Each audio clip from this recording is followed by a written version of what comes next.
Hello, friends. Welcome on in, everybody. Welcome. If you're new here, my name is Trynn, or Try for short. Preferred pronouns they, them, but any and all are acceptable. Welcome to another episode of Such a Brew About Nothing, a Magic the Gathering podcast, where pretty much I talk about brewing decks, specifically my Commander decks, because it's the format that I'm probably the most experienced with. Brewing, of course, being a term used when talking about your deck builds. Because I like Magic, and I like to yap about Magic. And so that's what this is here for. Do want to let everybody know we do have ads incoming in about 4 minutes-ish. If you don't want to watch ads, there's a few ways you can do that. First and foremost being by subscribing. It's like $6 a month, and you get 20 free emotes that you get to use all across Twitch. It is the month of Wrath, because last month was Pride, so it's a whole bunch of Crash Out themed emotes, as well as a couple other fan favorites of mine. So if those seem cool, now's a good month to subscribe. But maybe you're already subscribed and you want to pay it forward and help a member of the community. Maybe you were gifted a sub in the last big sub bomb we had on the channel, and you want to help somebody else have to skip those pesky ads. You can also gift subs. It's a great way of helping out the community. On top of those, if you have Amazon Prime, you get a free subscription to a Twitch channel of your choice every month with Twitch Prime. Why not consider this channel? I think it's pretty good, but I'm also pretty biased. In addition to those, there's also Twitch Turbo, which is like $13 a month and some change. It's not super expensive, and you get to watch ad-free across all of Twitch, and Twitch then pays the streamer the same amount as if a Tier 1 sub is watching during a scheduled ad break. So it's a great way to get ad-free content here on Twitch, while also supporting the multitude of creators that provide entertainment for you. But all of those, I get it, the economy is a mess. If those are out of the price range, but you still want to toss a coin to your streamer, you can do so in the form of bits. It's a great way of saying, hey, I like what you do, keep doing it, without breaking the bank. But do want to stress that any and all financial compensation on this channel is always appreciated, but never required. Just the fact that you're here, whether engaging in the chat like the Comfy Crew, or quietly lurking and being entertained, or watching the VODs for this podcast on Twitch or on YouTube, it truly means the fucking world to me. You mean the fucking world to me, and I thank you for that. Hey, by the way, if you are watching this on YouTube, do me a favor. It takes you like 3 seconds and costs you nothing. Double check that subscribe button on YouTube. Double check the follow button on Twitch, and just make sure that it's clicked if you like the content that you see here, because it does help out the channel tremendously, and it literally doesn't cost you a dime. And it would mean a lot to me, because the number of people that I see that watch our content on YouTube and aren't subscribed is staggering. But I can't make you do anything. I'm not your boss. I might be your Papa Try, but I can't tell you what to do. Just live your life. But if you want to help out somebody on the internet, that's a great way of doing it. That said, everybody, let's get into talking about some Magic cards today, shall we? So, we have a couple decks to talk about. Both of them involve cats. One of them involves dogs. And they're both more in the bracket 2, right? The pre-con level of you could show up with these decks at any given FNM or casual Magic event and sit down and play and have fun and not necessarily run the table or be the arch enemy, right? You can just sit down, have fun. There's no game changers in them. There's not, $1,000 cards in them. They're just very casually playable decks, and they involve cats and dogs, and who doesn't like that? And a bunch of humans in one of them. But the deck is more about the humans feeding the cat. I jokingly years ago called it the Garfield deck because it's all about John feeding Garfield. And the other deck is colloquially called Cat Dog because the commander is a cat dog. Yeah.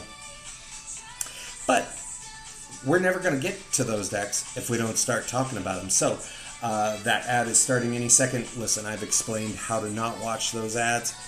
At this point, I've done all I can to help you.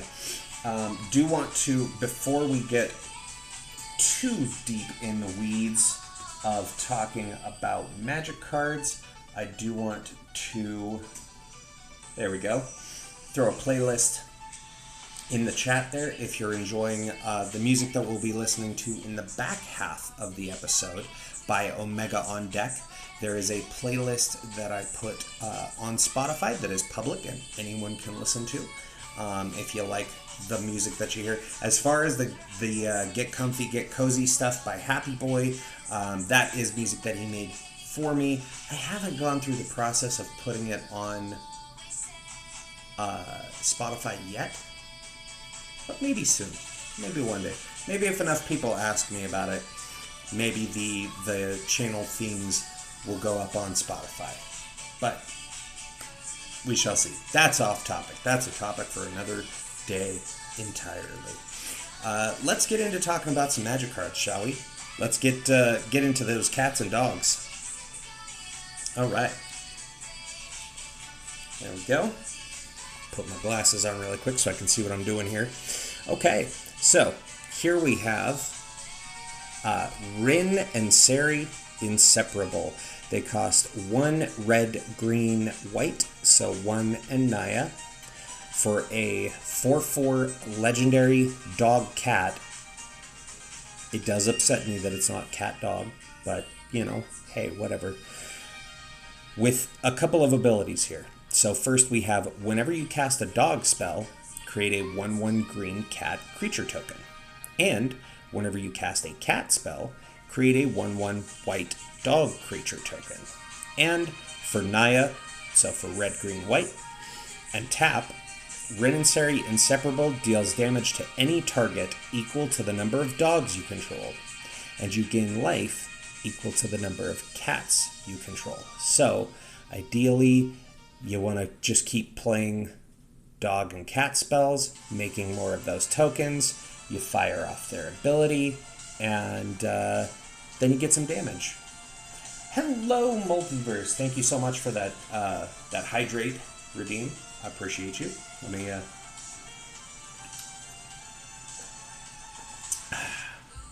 thank you. And welcome on in, friend. Welcome. So, that is the commander for our Cats and Dog deck. Or Cats and Dogs deck, rather. As I've called it colloquially for years, Cat Dog. In fact, the deck name, as you'll see, by the way, if you are interested in checking out the deck lists, you can find them on our Architect page. They are in the pinned message in chat, and they'll be in the description for the videos below. If you want to see those deck lists, you can check out those Architect ones. The name of this deck is called When a Wolf Met a Purr. That's it. It's literally been, from day one, this has been Cat Dog.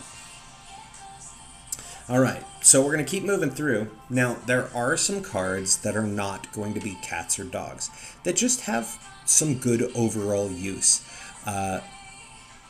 such as Zakama Primal Calamity.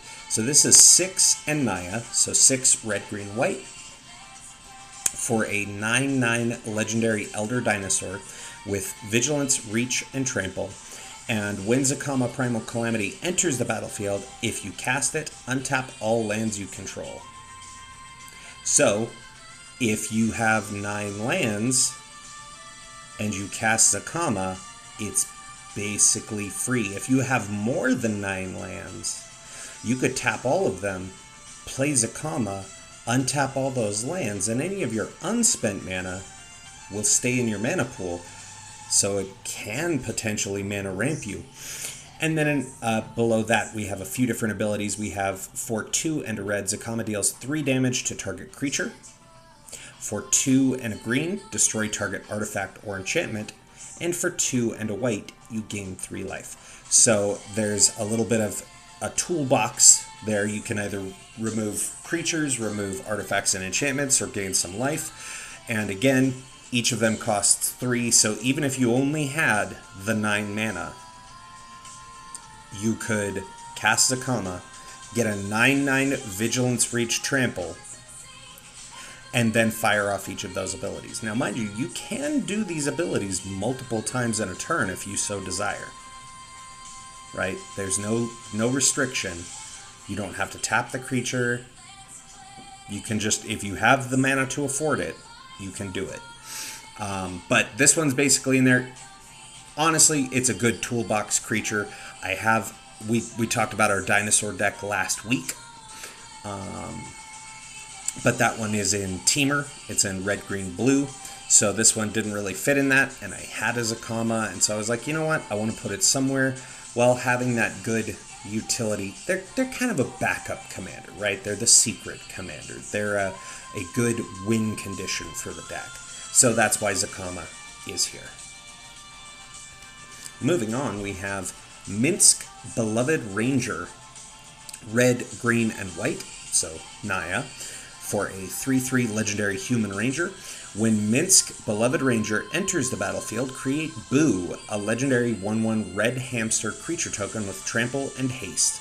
And for X mana, until end of turn, target creature you control has base power and toughness XX and becomes a giant in addition to its other types. Activate only as a sorcery. So you can make Boo a miniature giant space hamster. Again, it's good utility, getting a hamster. This specifically, this bottom ability, is why this made it into the deck, because you could just target a creature you control and make it as big as you want. So it's got some good use there if you just absolutely need to get that extra damage through. After that, we have Chishiro the Shattered Blade, 2 red-green for a 4/4 legendary Snake Samurai. With whenever an aura or equipment enters the battlefield under your control, you create a 2/2 red spirit creature token with Menace. And at the beginning of your end step, put a +1/+1 counter on each modified creature you control. Again, modified is anything with an equipment, an aura, or a counter that you control are modifications. So you may be seeing what we're kind of working with in this deck. We're making lots of tokens, and we have a sub-theme of modifying creatures. Speaking of making lots of tokens, we have Oher Tak, Deepest Foundation, 4 white for a 6/6 legendary god with vigilance. And if one or more creature tokens would be created under your control, 3 times that many of those tokens are created instead. And when Oher Tak dies, return it to the battlefield tapped and transformed under its owner's control. So, this card notably got quite a bit of notoriety when it came out, because to date, I don't think we had seen a token tripler before. We've seen lots of token doublers, but this was the first time there was triple. And of course, when you're in a deck that wants to make lots of cats and dog tokens, making 3 of each of them is even better. So if it dies, you do bring it back transformed, and it comes back as the Temple of Civilization, a land that taps for white mana, and you can pay 2 and a white and tap to transform Temple of Civilization, but you activate only if you attack with 3 or more creatures this turn, and only as a sorcery. So even if your opponent kills your Oher Tak, it comes back as a land.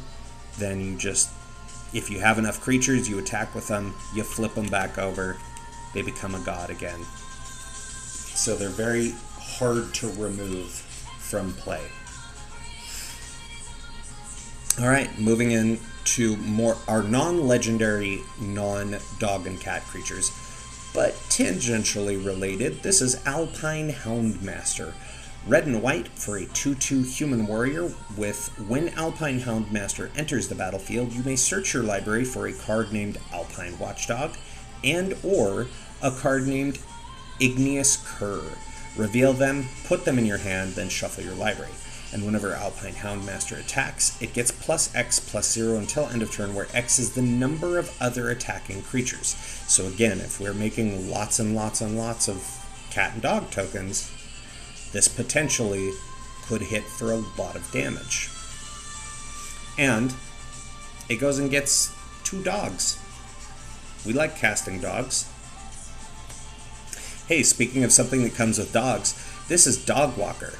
Red and white for a 3/1 human citizen with vigilance and disguise for Boros, so red-white hybrid. So you can cast this card face down for 3 mana. Disguise was the morph ability updated. So you cast it face down, you pay 3 mana, it becomes a 2/2 creature with Ward 2, and you can turn it face up at instant speed at any time for its disguise cost. So for a total of 5 mana, you could play it as a 2/2 that you can turn face up instant speed. Why would you want to do that? Well, when Dogwalker is turned face up, you create 2 tapped 1/1 white dog creature tokens. So it's going to make you some more dogs. I guess we probably should show some of the tokens that a lot of this deck creates. That would make sense. So I don't have a Boo token, but it felt thematic to use Red 13 as a Boo token. We got the art card there. We have the cat and the dog that Trynn and Seri make. There's the 1/1 cat and the 1/1 dog. And to be completely honest, the only real reason why Dogwalker is in here, because look at that adorable dog token with that Elena Danner art. Oh, it's perfect. It's perfect. Look at that good boy. And I'll do my best to try and remember to show. Oh, right. The spirit that Chishiro makes. I don't think we've seen any of the others yet. No. I'll try to remember to show you guys the tokens. Because people like... I've learned over years, people really like magic card art. That's why Secret Lair exists, right? Alright, moving on. We have Pure Steel Paladin, white mana for a 2/2 human knight with whenever an equipment enters the battlefield under your control, you may draw a card. And Metalcraft, equipment you control have equipped 0 as long as you control 3 or more artifacts. So, pretty decent, you're getting card draw, and you can equip your things for free as long as you have enough of them. Well, enough artifacts, really, because there is a fair number of mana rocks in this deck as well. Alright, moving into our legendary cats and dogs now. So, up first, we have Mowu Loyal Companion, 3 and a green for a 3/3 legendary hound. As a reminder, hound was oracled to be updated to read dog. So all hounds in Magic are now dogs. They have trample and vigilance, and if 1 or more +1/+1 counters would be put on Mowu Loyal Companion, that many +1 +1/+1 counters are put on it instead. So you get extra 1/1 counters that just can make this dog quite large. Another good dog, we have Yoshimaru Ever Faithful, 1 white mana for a 1/1 legendary dog, with whenever another legendary permanent enters the battlefield under your control, put a +1/+1 counter on Yoshimaru Ever Faithful, and has partner. That doesn't really come into play in this deck, but as you've seen, we have a decent number of legendaries already, So you can just make this dog bigger by playing more legendaries. Moving on, we have one of my favorite arts in the set. This is Spirited Companion. 1 and a white for a 1/1 enchantment creature dog. With when Spirited Companion enters the battlefield, draw a card, so it replaces itself. Also, Shiba Inu are my favorite kind of dogs. So that's this might provide a little background to why this is my favorite art in the deck. Because it's got a Shiba on it. And he's a good boy. He gets you a card. Look, he's carrying it. He's literally bringing you the card. Next up, we have Blink Dog. 2 and a white for a 1/1 dog with double strike. And Teleport for 3 and a white. Blink Dog phases out. So this is one of my favorite targets to snap a bunch of equipment on, because your opponents have a really hard time removing Blink Dog. Because as long as you're leaving that mana open, if they try and target it, well, you just phase it out. And then on your turn it comes back, and you get to keep attacking with this double striking dog that's armed to the teeth.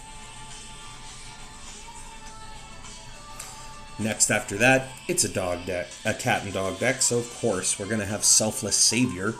1 white mana for a 1/1 dog with Sacrifice Selfless Savior. Another target creature you control gains indestructible until end of turn. It's literally just instant speed. You try to kill something of mine, I sacrifice... Well, Selfless Savior sacrifices itself and saves that creature. Next we have Pack Leader. 1 and a white for a 2/2 dog. With other dogs you control, get +1/+1. So all of our dogs are getting bigger.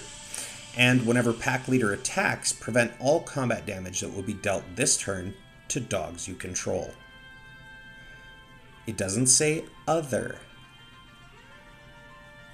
It says to dogs. So it includes itself. So this is a really fun thing where you can, like, because you're in a cat and dog deck, right? You play a bunch of your dogs out. It makes a bunch of cat tokens. You attack with all your dogs, which are larger now. They all can't be dealt combat damage. And then you leave your cats up to block. You send your dogs to play fetch.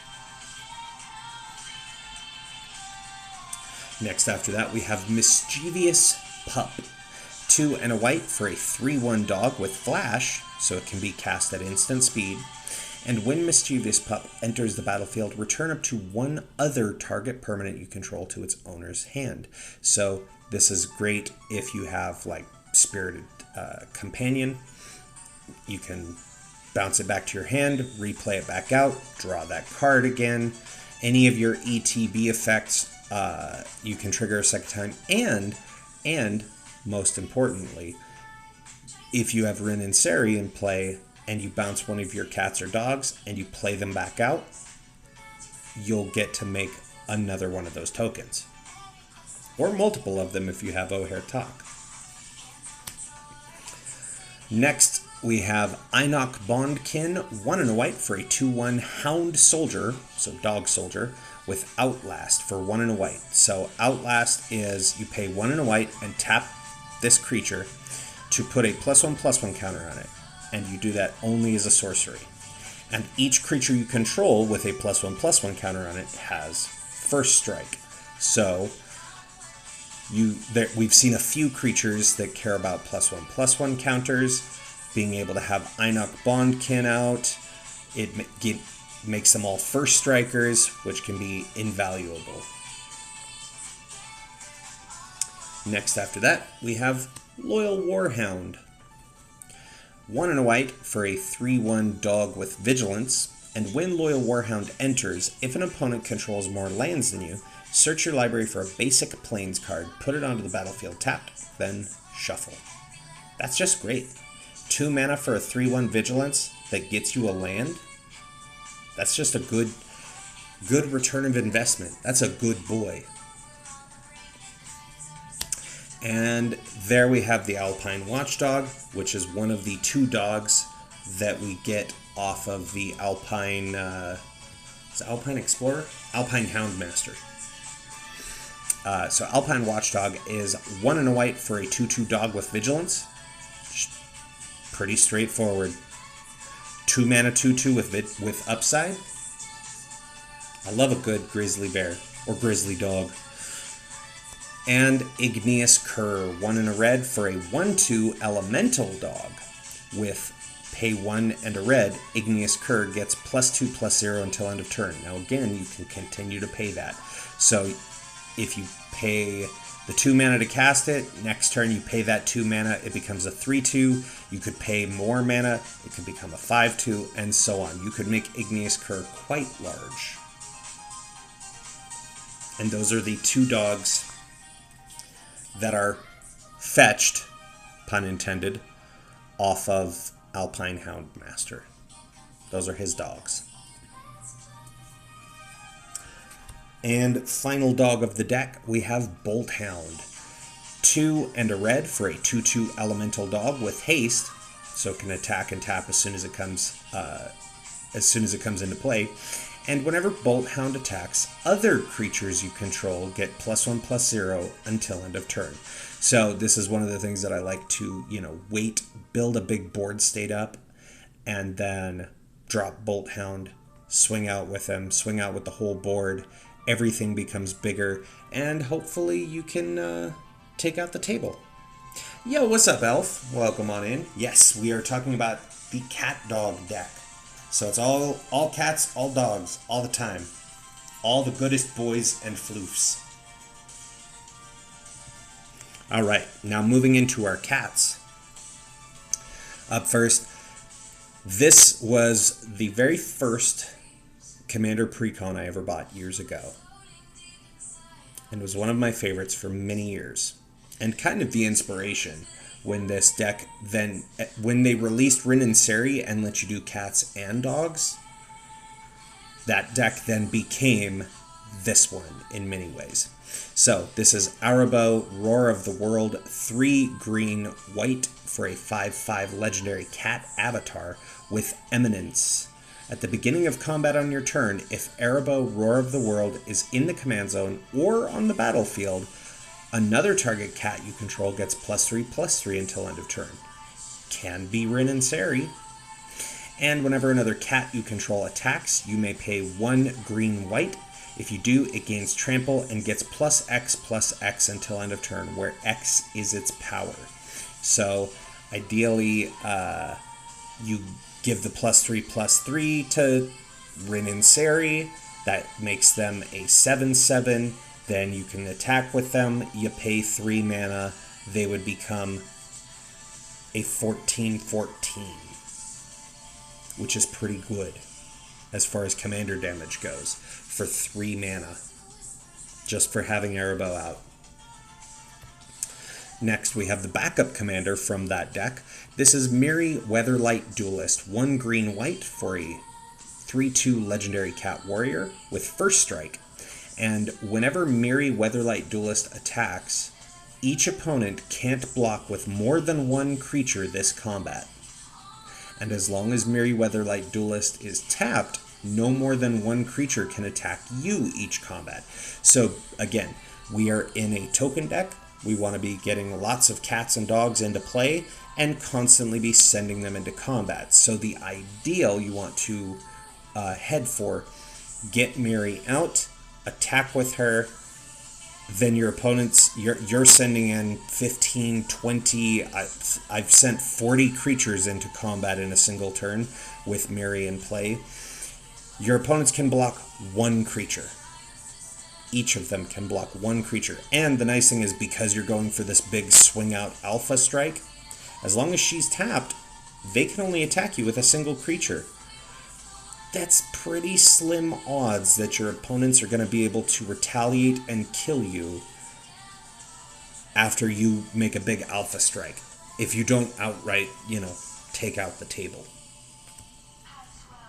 Next, we have Kutzil Malamet Exemplar, 1 green white for a 3/3 legendary cat warrior that says your opponents can't cast spells during your turn.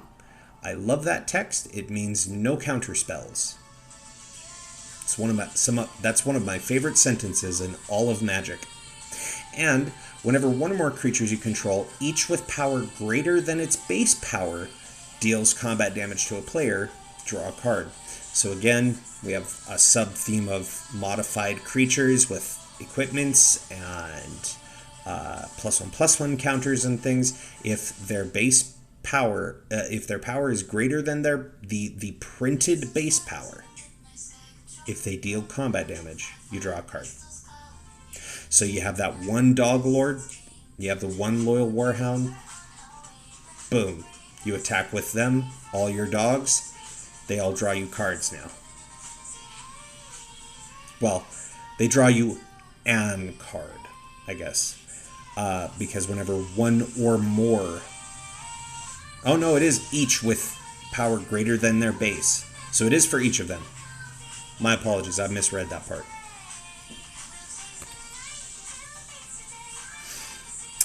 It's been a minute. This actually was a more recent include in the deck, so I haven't actually had a chance to run this deck since including Kutzil. So I'm not super familiar with what he does yet.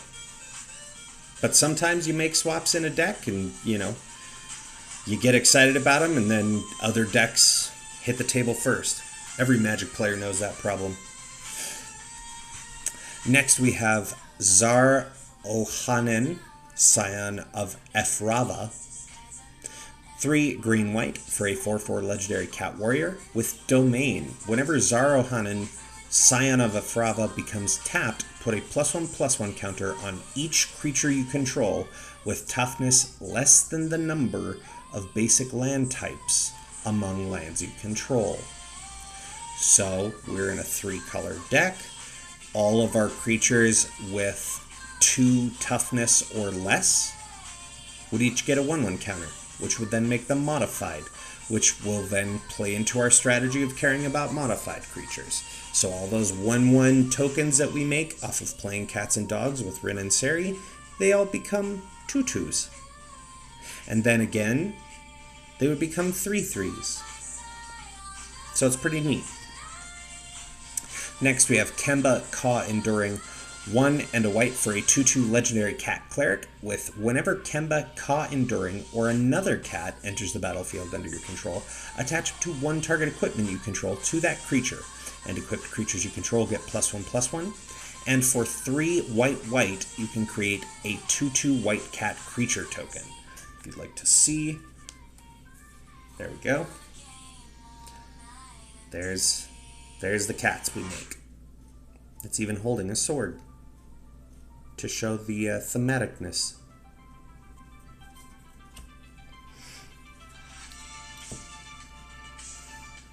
So, nice little one for, you know, if you have equipment sitting around, hey, you get free equip costs by just playing cats. Next we have Prava of the Steel Legion, 2 and a white for a 1/4 legendary cat soldier. As long as it's your turn, creature tokens you control get +1/+4. Hey, those 1/1 cats and dogs we make? Wouldn't it be great if they were 2 5s? For 3 and a white, you can also create a 1/1 white soldier creature token, and they have partner. So we do have soldier tokens. Again, doesn't come up often, but it is something you can do.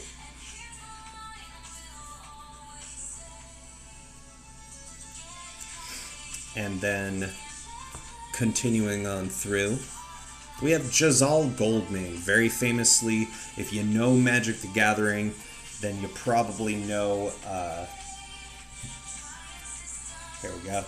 Then you probably know this fella. That's a Johnny Goldmane. This is his brother Jazal, who tragically lost his life, and as a result, that's what turned a Johnny into a Planeswalker. So Jazal Goldmane here is 2 white for a 4/4 legendary cat warrior with first strike, and for 3 white, attacking creatures you control get +X/+X until end of turn, where X is the number of attacking creatures. Again, we make a lot of tokens. So if you're swinging with a lot of them for 5 mana, you should be able to win the game on the spot. Continuing on through, we have Balan Wandering Knight. 2 white for a 3/3 legendary cat knight with first strike. And Balan Wandering Knight has double strike as long as 2 or more equipment are attached to it. And for 1 and a white, attach all equipment you control to Balan. So, great little way to cheat equip costs for expensive equipment. You just pay 2 mana, everything snaps onto him. Now he's got all the abilities of your equipment and has double strike. Next up is Jedit Ohanin of Afrava. Hey, that seems like a familiar name, doesn't it?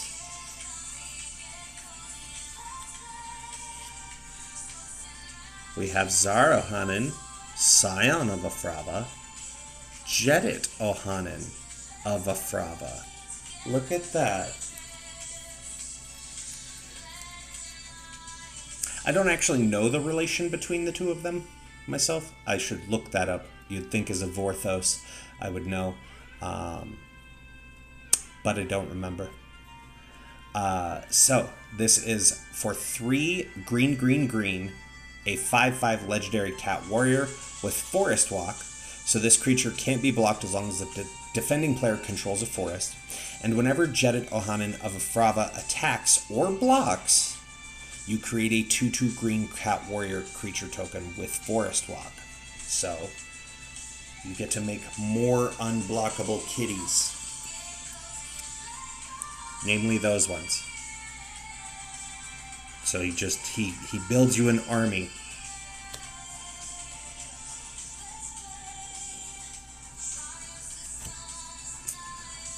Next after that, we have Phantom Nishoba.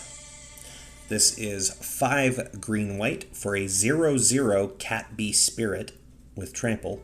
Phantom Nishoba enters the battlefield with 7 +1/+1 counters on it. So it's really 7 mana for a 7/7. And whenever Phantom Nishoba deals damage, you gain that much life. And if damage would be dealt to Phantom Nishoba, prevent that damage and remove a 1/1 counter from Phantom Nishoba. Doesn't matter how much damage, you remove a 1/1 counter. So he could get hit 7 times and survive. Well, 6 times and survive. But he gains you life every time he hits. It's not lifelink. Let me double check that actually before I make any outlandish claims. But if I remember right, I don't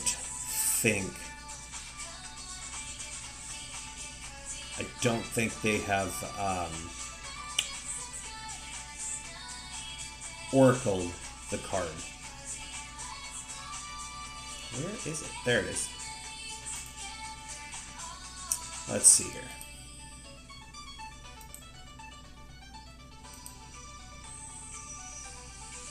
Yeah, no, it has not been oracled, so it is you gain that much life. So, fun fact, the reason why I bring that up, because lifelink is a keyword. This is an ability that says you gain that much life. If you also give it lifelink, you gain that much life again. If you give it double strike, you gain double that life per hit. So, you could, in theory, throw a Loxodon Warhammer on this young man, give him lifelink and trample. Well, he already has trample. Give him lifelink, and then throw, I don't know, any equipment that gives him double strike. Now suddenly you would be gaining 14 life times 2, so 28 life on his first swing. And even if your opponents block him, you're probably trampling over. And he would just prevent that damage and remove a 1/1 counter. So this man's a beast.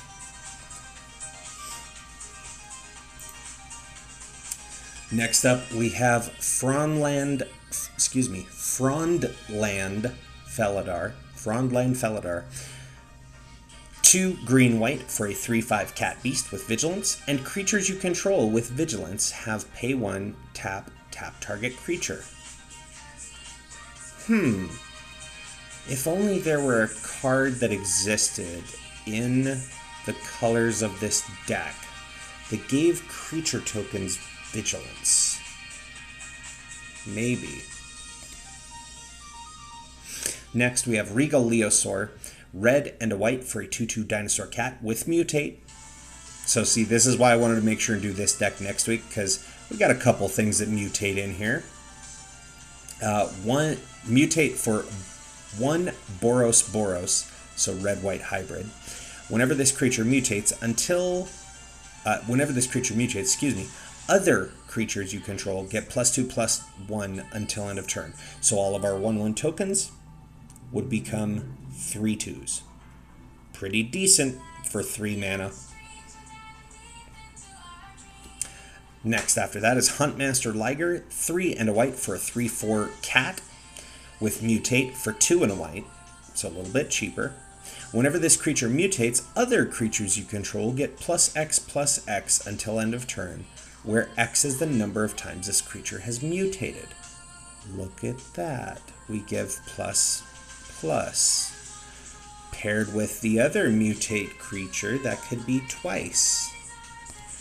And look at this, we have Cub Warden, 3 and a white for a 3/5 cat with mutate for 2 white and lifelink. And whenever this creature mutates, create 2 1/1 white cat creature tokens with lifelink. You know, it's almost like if you mutate a bunch of these things onto Trynn and Seri, they would stack really well together and create you boards in a box. Because remember, we talked about this last week when we talked about Animar Soul of the Elements. Mutate counts as casting that creature spell. So you do cast this as a cat spell. You can mutate it on to Trynn and Seri. And again, for a reminder, for those who may be newer to Magic or haven't played a lot with Mutate because they don't understand why Ikoria is broken, and the Magic veterans will be like, they'll never bring back Mutate. They would be insane. So with Mutate, you basically cast this as, think of it like an enchantment, right? Or like an aura. So you cast it for its mutate cost, and you combine the thing you're mutating it onto. Now, whichever you choose to mutate it onto, you can choose what order they go in, right? So if you put the mutated creature on top, it has all of the types and name of the top card, but it maintains all of its abilities and then keeps the stat line, right? So in this case, if we put Cub Warden on top of Trynn and Seri, it becomes Cub Warden, a 3/5 creature with lifelink that when it mutates, you make 2 1/1 lifelink cats. But then it gains all of the abilities of the creature below. So it would be a lifelink 3/5 that whenever we cast a dog spell, we make a cat. Whenever we cast a cat spell, we make a dog.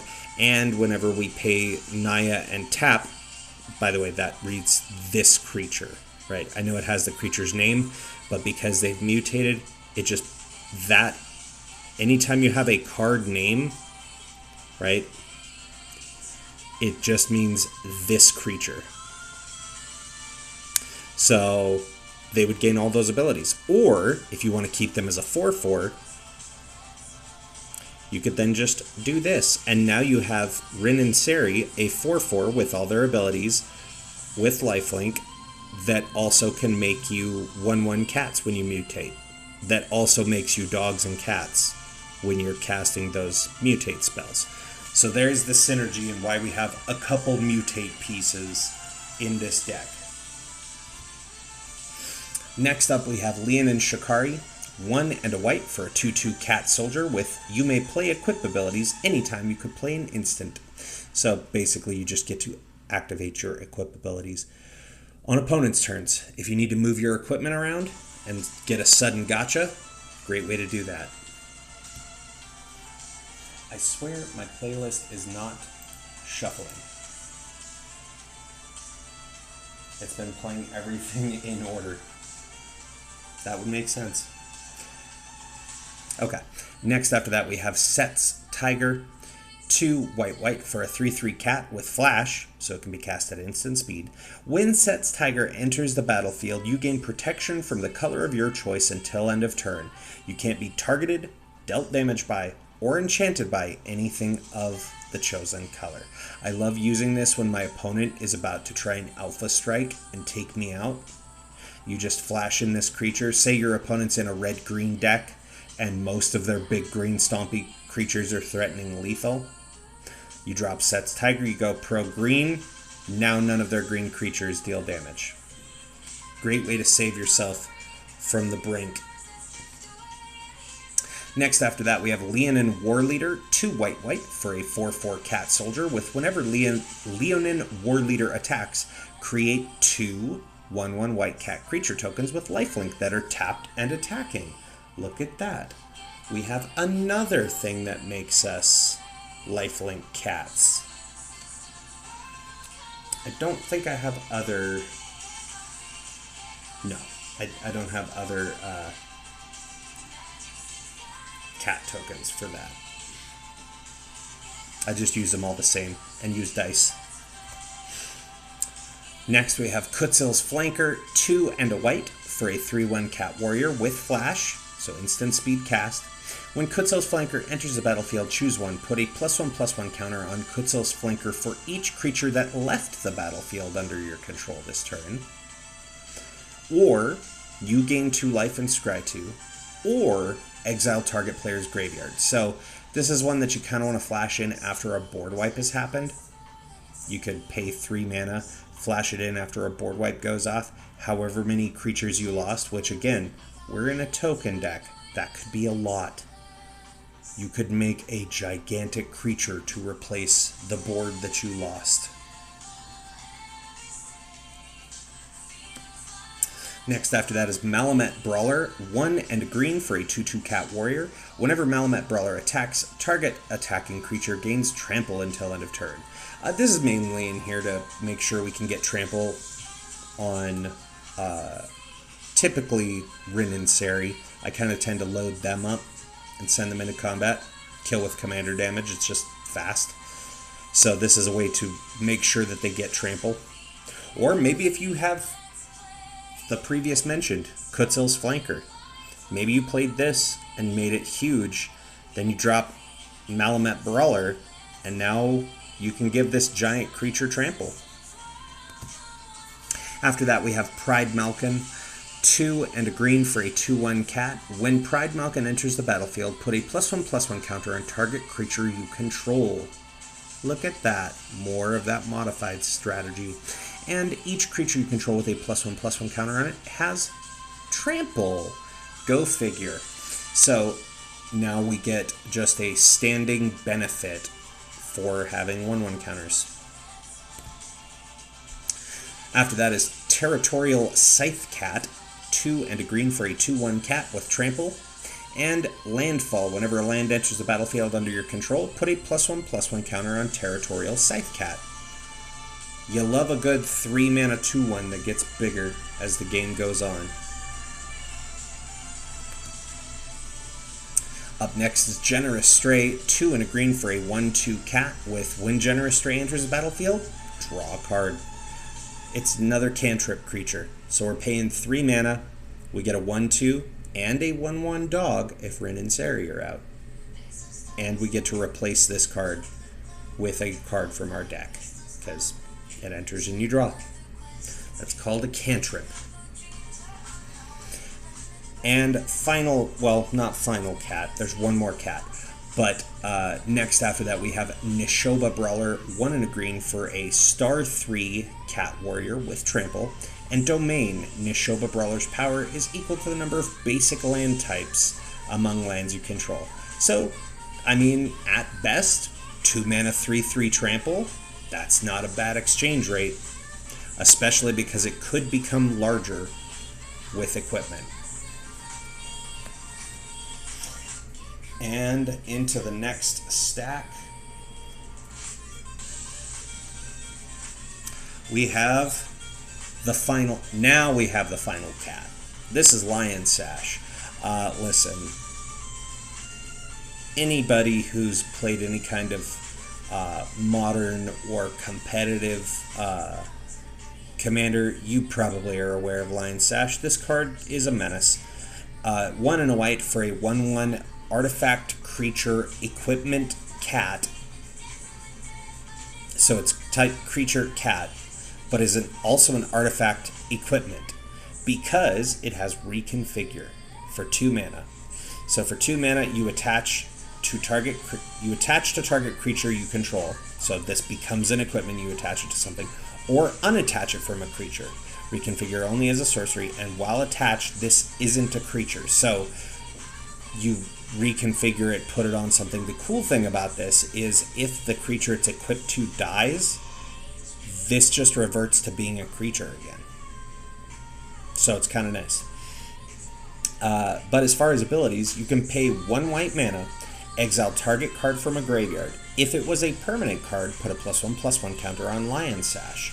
And equipped creature gets +1/+1 for each +1/+1 counter on Lion Sash. So you can just, if your opponent's in any kind of reanimation strategy, just remove the cards. They try to flash something back, remove the card. That's why this card is an absolute menace. If your opponent does anything with their graveyard, they hate seeing a Lion Sash. Because you can do this, even if it's not attached.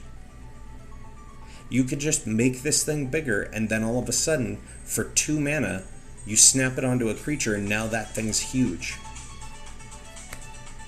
Moving into our other equipment, we have Hammer of Nazan, 4 mana for a legendary artifact equipment. Whenever Hammer of Nazan or another equipment enters the battlefield under your control, you may attach that equipment to target creature you control. Equipped creature has +2/+0 and has Indestructible and equips for 4. So this is one of the cards that I like to put on the creature we have that you pay 2 mana. I forgot his name now. Pay 2 mana and attach all your equipment to him. Balin. That guy. Balin really likes the Hammer of Nazan. Because you could pay 2 mana, put the Hammer of Nazan on him, and now all of your equipment can attach to him. Now granted, you could just play this and attach it to him. But if it's already sitting in play, I'd rather pay 2 mana than 4 mana to put it on something, you know? Next, after that, we have Mace of the Valiant, 2 and a white for an artifact equipment. Equipped creature gets +1/+1 for each charge counter on Mace of the Valiant and has Vigilance. Whenever a creature you control enters the battlefield under your control, put a charge counter on Mace of the Valiant and equips for 3. So, again, it's Trynn and Seri. You're making lots of creature tokens. All of those cats and dogs we're playing are making more cats and dogs. And it cares about creature ETB, not cast. So we're getting 2 charge counters for every single cat or dog we play. So this becomes a huge equipment very quickly in this deck. And gives Vigilance. So then you can send it into the red zone with no fear. Next after that, of course, Swiftfoot Boots. 2 mana, artifact equipment. Equipped creature has hexproof and haste, and equips for 1. You gotta have some boots. You gotta have protection if you have a problem commander. Next after that, we have Team Pennant. 1 mana, artifact equipment. Equipped creature gets +1/+1 and has Vigilance and Trample. Equips to a creature token for 1 mana, or equips for 3. So again, we're in a tokens deck. Sometimes you just need to get that Vigilance Trample on something to get damage through. There's the card I mentioned earlier for Phantom Nashoba. Loxodon Warhammer. 3 mana, artifact equipment. Equipped creature gets +3/+0 and has Trample and Lifelink, and equips for 3. You love to see it, right? Trample, Lifelink, and makes it bigger. This is just, it's one of the classic equipments. Now there is there is some discourse around this card, because this one did get oracled. Originally, Loxodon Warhammer didn't, if I remember correctly, Loxodon Warhammer originally did not say lifelink. It said when they deal that much damage, you gain that much life. But they went back and oracled the text to read lifelink. Now, I'm not that upset about it, because that means we can give the keyword to something like a Phantom Neshoba that hasn't been oracled to include that text, so you gain the double life. But yeah, there's some controversy around this classic equipment. And of course, up next, it's a cat and dog deck, so you know we have to have a collar. They got leash laws, you know? This is Basilisk Collar. 1 mana for an artifact equipment. Equipped creature has Death Touch and Lifelink, and equips for 2. Listen, you want to swing in with something and not be afraid of your opponents blocking it? Give it Death Touch. Do you want to make something huge and swing with it to gain a bunch of life and not have your opponent block it because they don't want to lose whatever they block with? Give it Death Touch. It's great. Plus, it's a collar. Keep your animals on leashes, please, in public.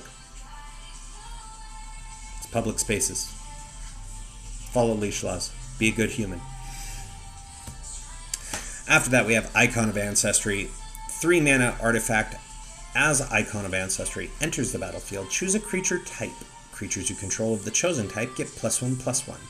And for 3 and tap, look at the top 3 cards of your library. You may reveal a creature card of the chosen type from among them and put it into your hand.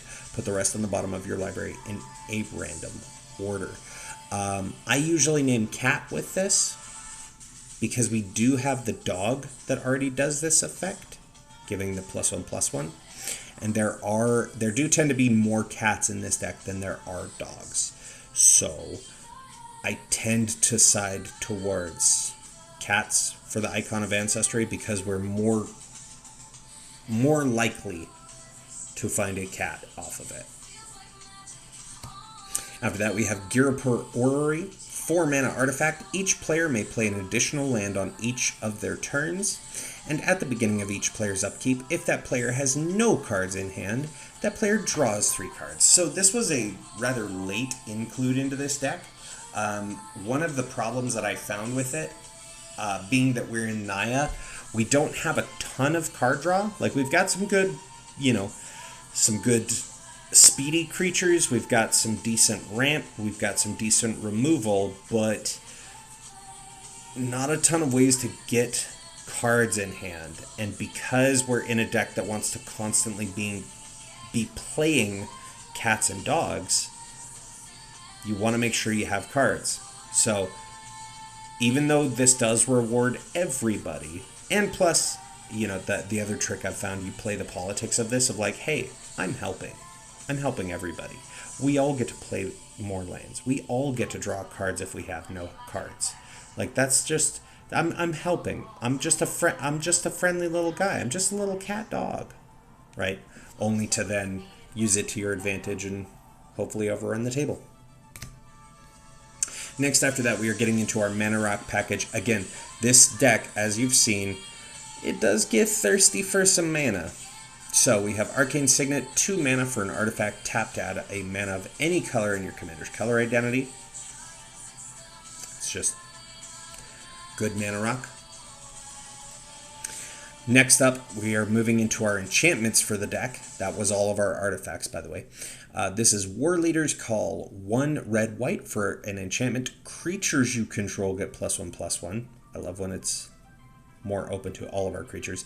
And whenever a creature enters the battlefield under your control, War Leader's Call deals 1 damage to each opponent. Hey, remember when I said every time we play a cat or a dog, we make the inverse of it?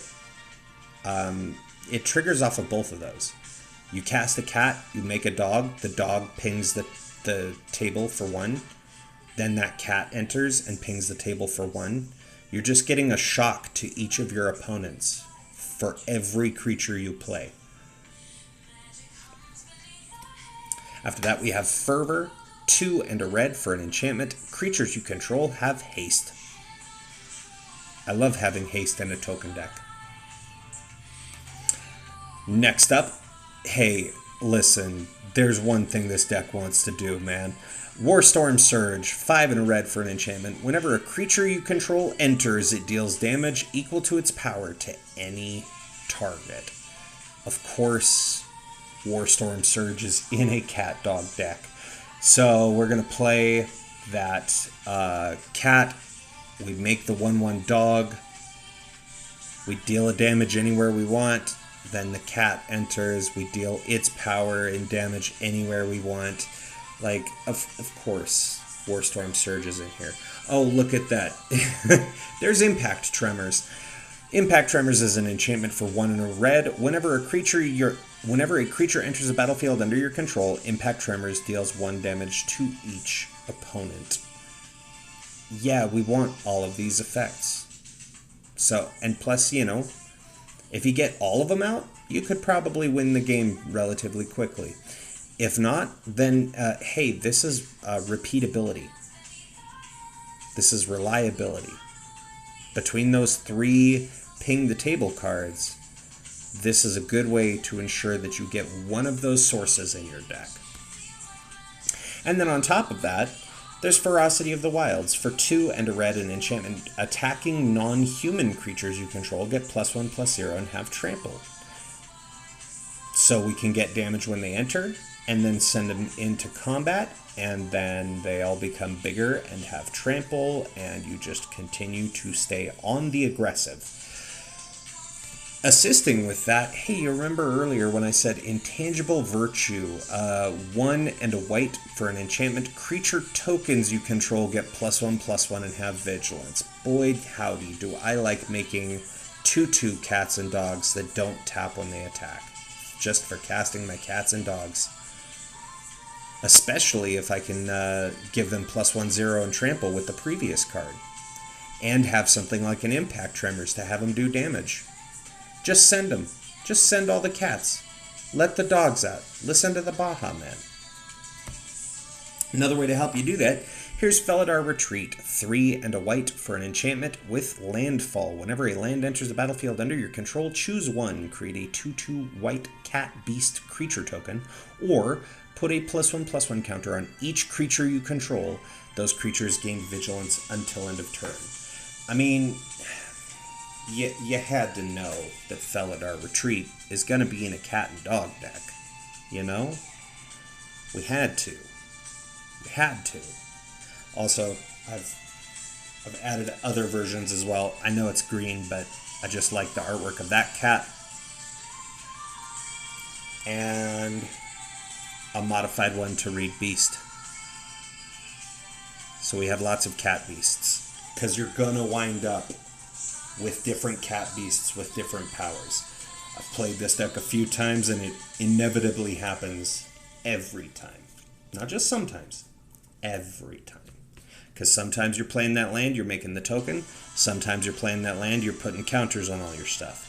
Then you go back and you make another token. Well, it's going to have a different number of counters than the previous ones. So you want to have repeatable tokens. Next, after that, we have Garruk's Uprising. 2 and a green for an enchantment. When Garruk's Uprising enters the battlefield, if you control a creature with power 4 or greater, like Ren and Seri, draw a card. Creatures you control have trample.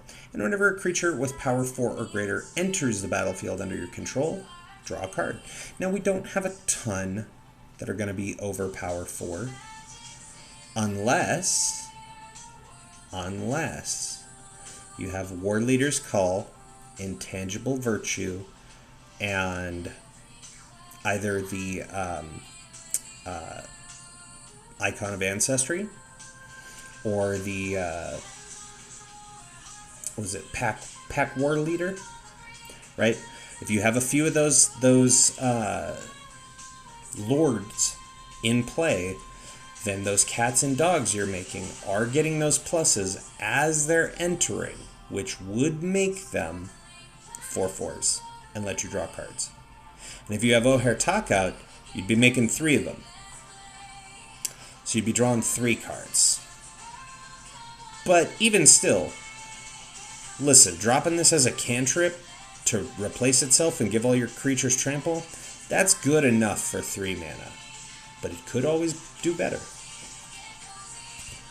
Next up, sometimes you gotta scorch the earth. You know, sometimes you just gotta reset everybody back to the Stone Age. So this deck doesn't really do a lot of targeted removal because we have Rin and Seri that has targeted removal. We have Zakama that has targeted removal.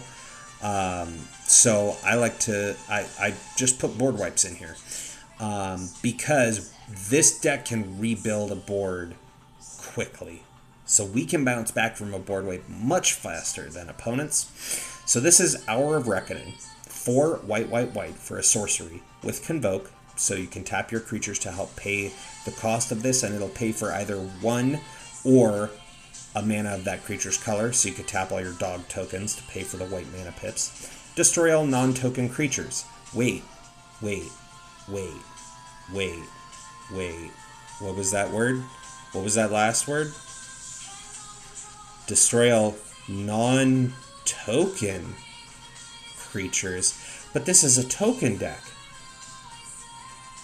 So that would mean that we get to keep our entire board of cat and dog tokens and wipe everybody else out. Yep, that's exactly the intention. That's exactly why Hour of Reckoning is here. It's gross. It's dirty. You feel dirty for doing it. But if you tap your non-token creatures to cast this, you keep all your tokens, you attack with your tokens, win. And yes, I am a monster. Next up is Austere Command. 4 white for a sorcery. Choose 2. Destroy all artifacts. Destroy all enchantments. Destroy all creatures with converted mana cost 3 or less. Or destroy all creatures with converted mana cost 4 or greater.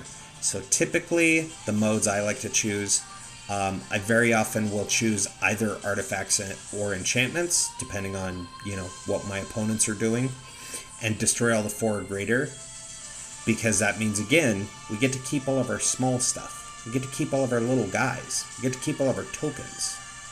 So we don't want to choose that one, because that gets rid of the tokens. I can cast Rin and Seri again, but I can't cast those tokens again. I'd have to rebuild.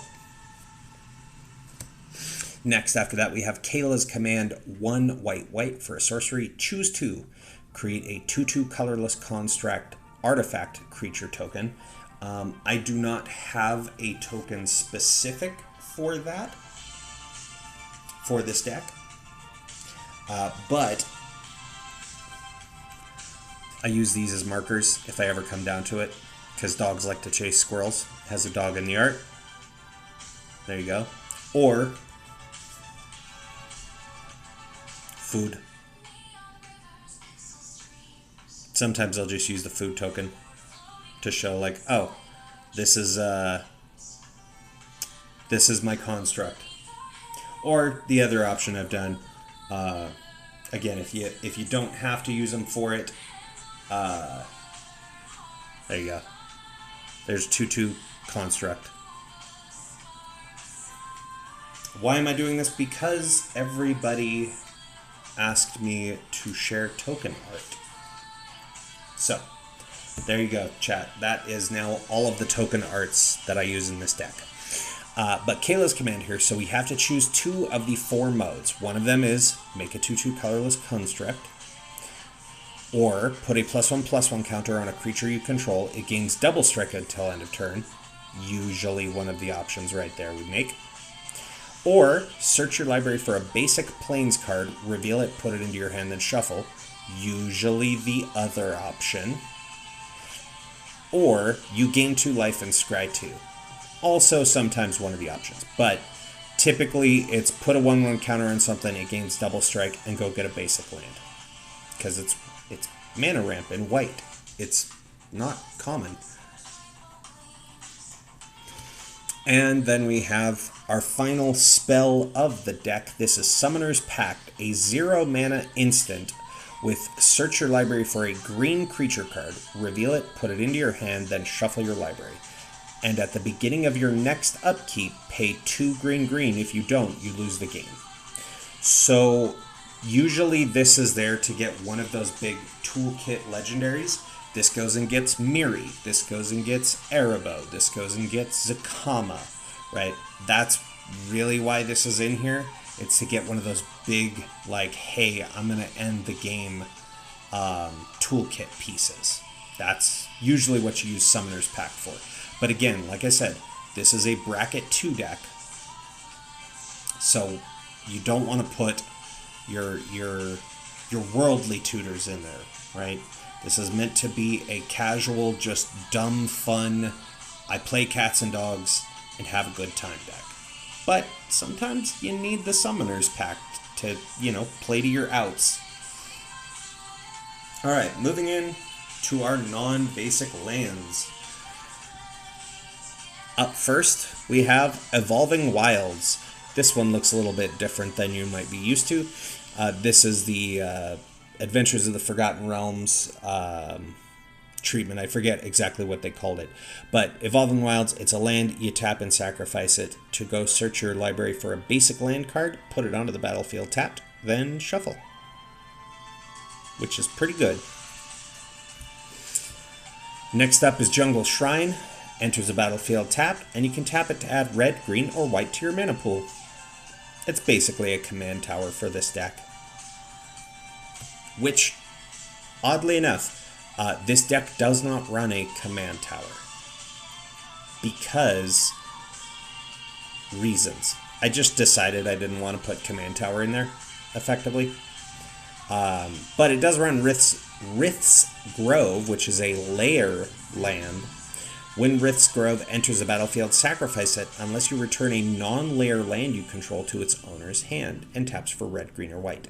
This is in there because we have landfall strategies. So I wanted to put some bounce lands to help us trigger things like Felidar Retreat. So that's why it doesn't run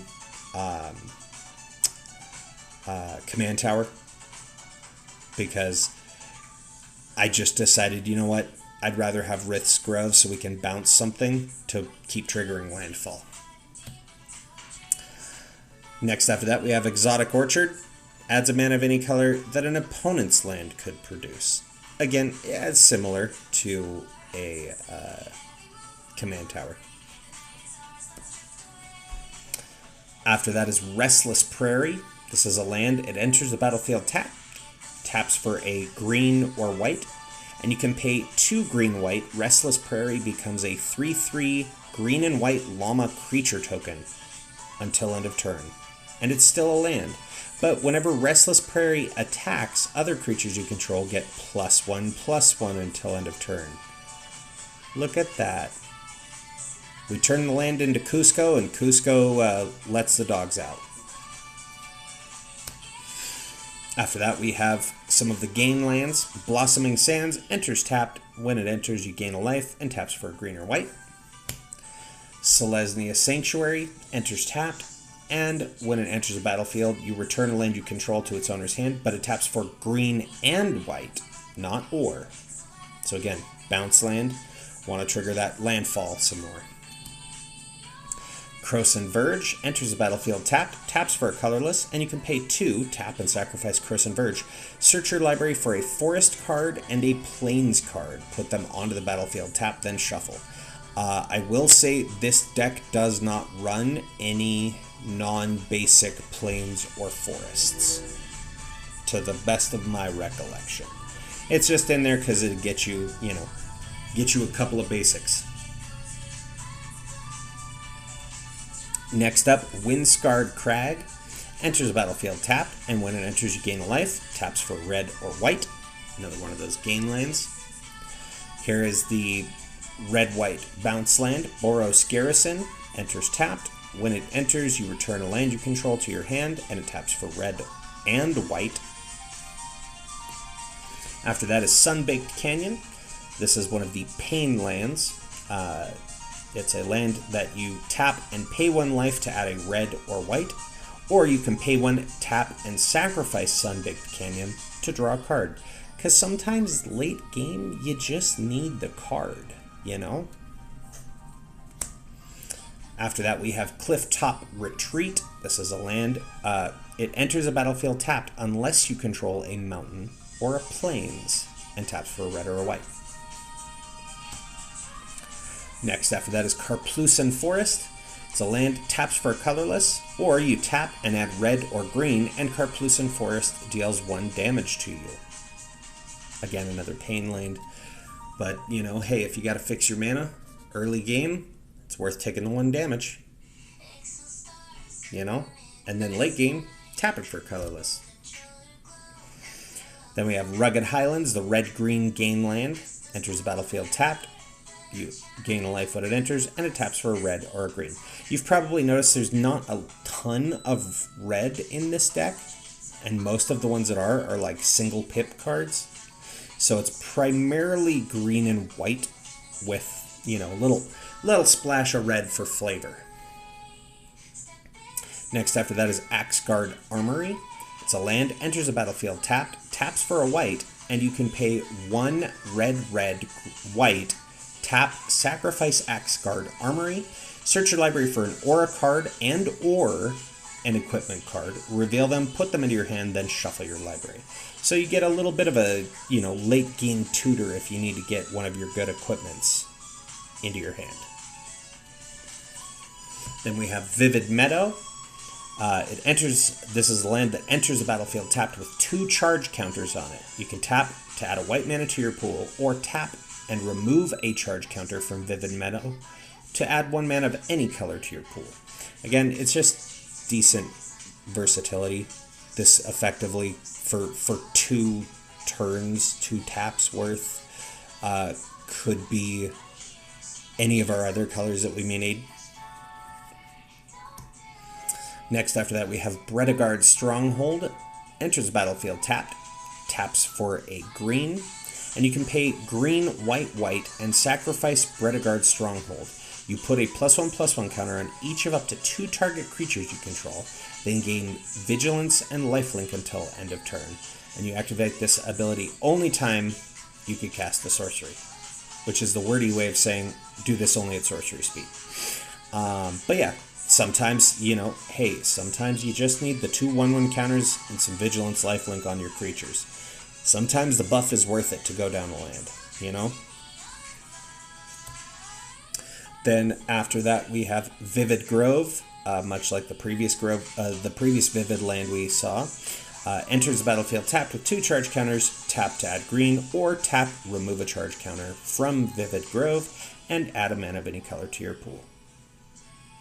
So again, part of the reason why we didn't really have, didn't put a command tower in here, there's tons of lands that we can get any of our colors out of in this deck, that it just felt a little too redundant.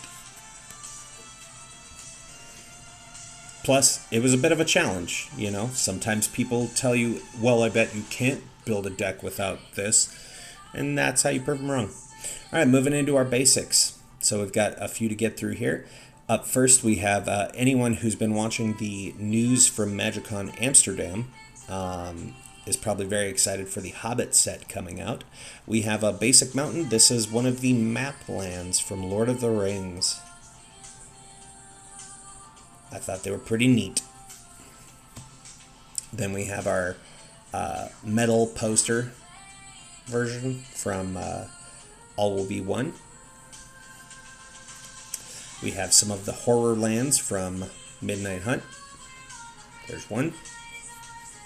And the other. And then we have our non-metal poster mountains from All Will Be One. A couple of those.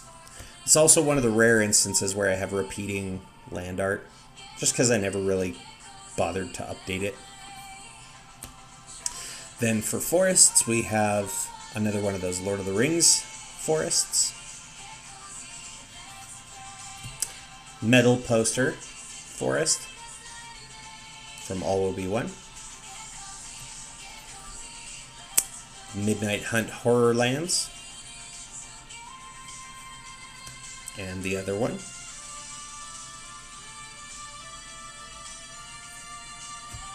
Then 2 of the non-metal poster Phyrexian Full Art Forests. And then no Lord of the Rings Plains, unfortunately. But we have lots of white sources in this deck already. There is the Phyrexian Plains metal poster art.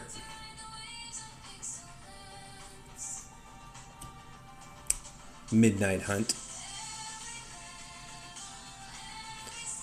The alternate art Midnight Hunt. These are the black and white horror poster lands.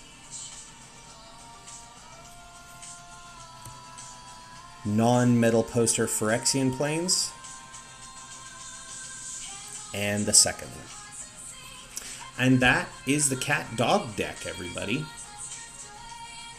So, if you too want to build a deck like this, then the good news, going off of our stats from Archidect,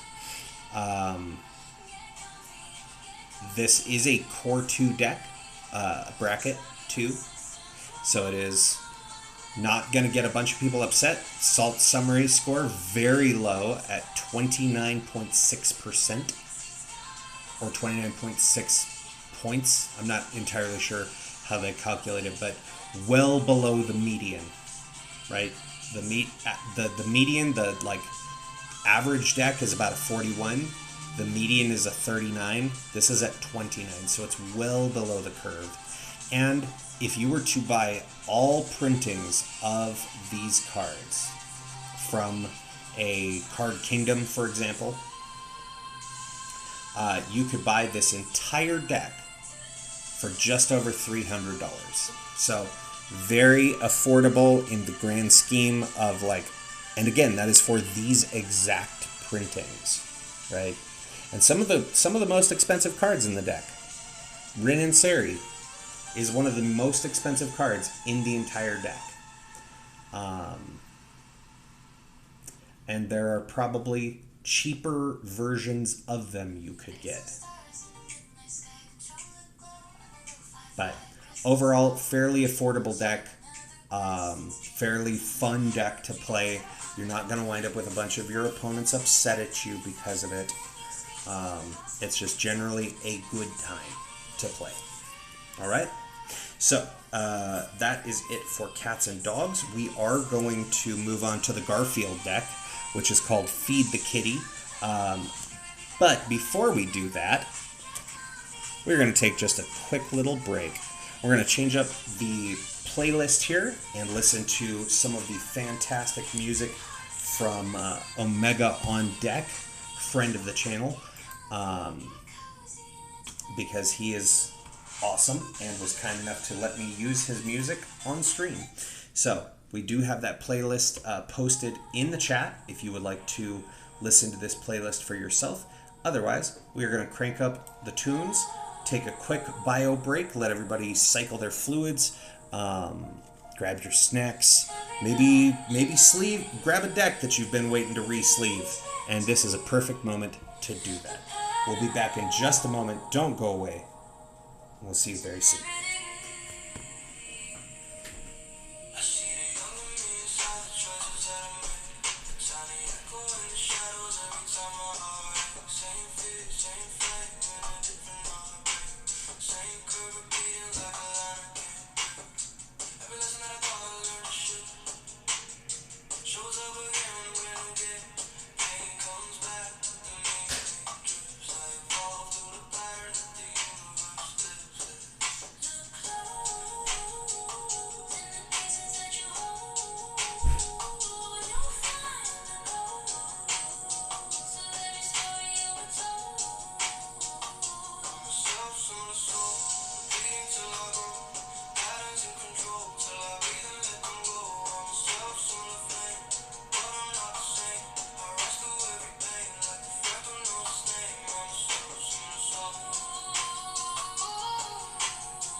are back.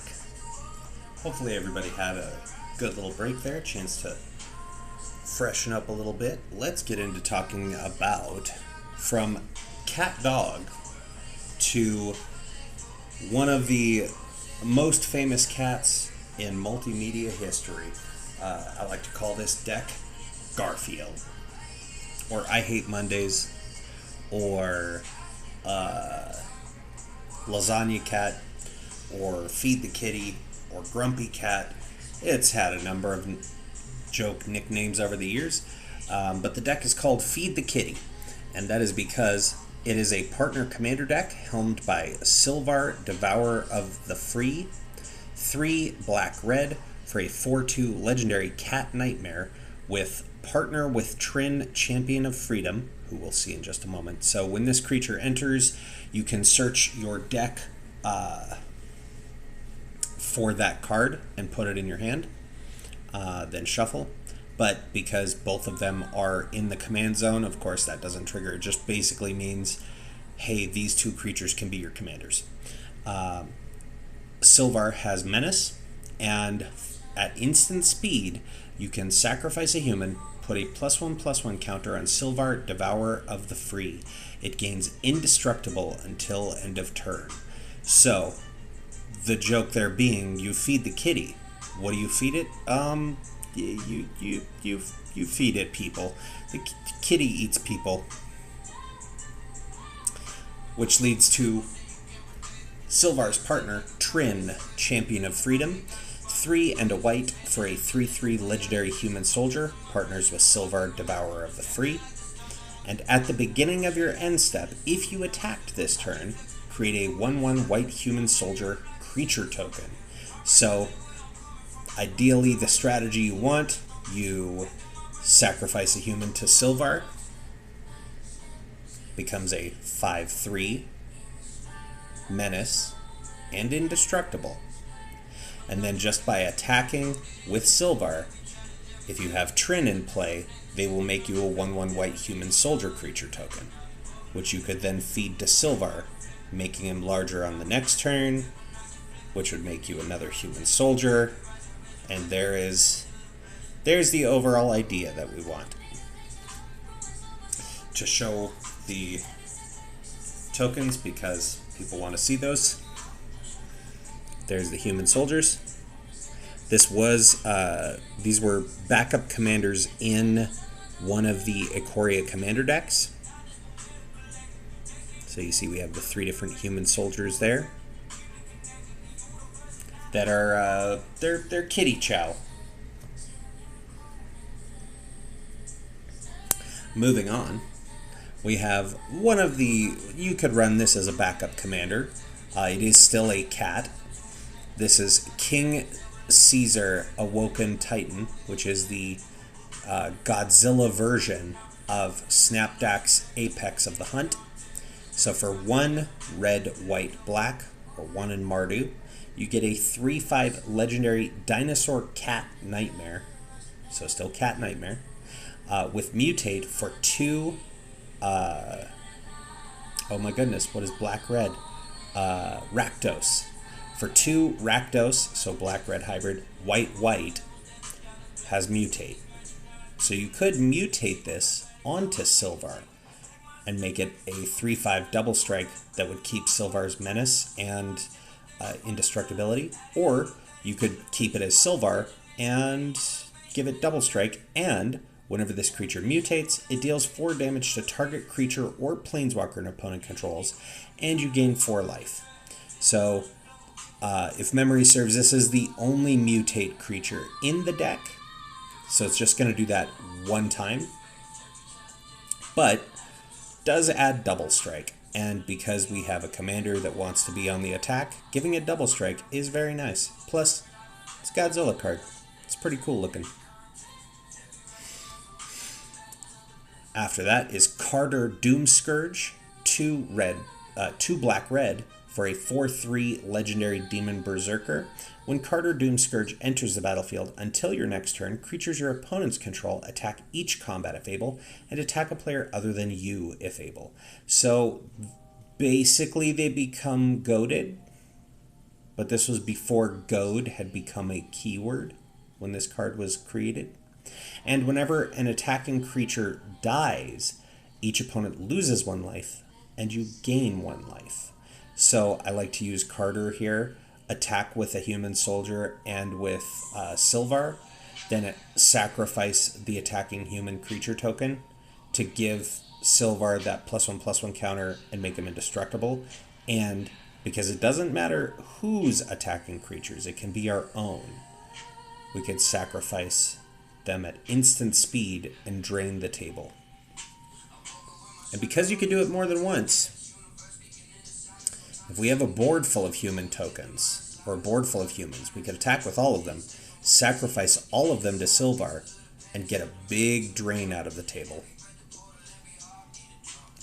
Next after that is Archangel Avacyn, 3 white for a 4/4 legendary angel with flash, so you can cast it at instant speed, flying and vigilance.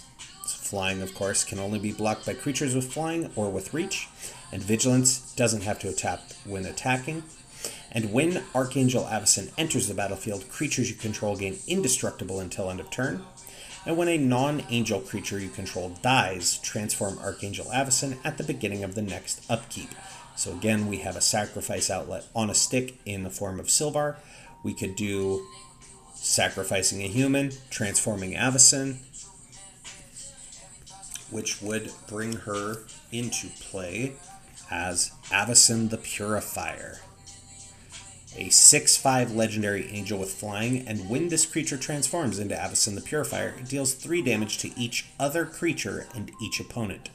So what I like to typically do is dump a bunch of the creatures into Silvar and then try to board wipe the table, whereas Silvar would be massive from all of the creatures sacrificed.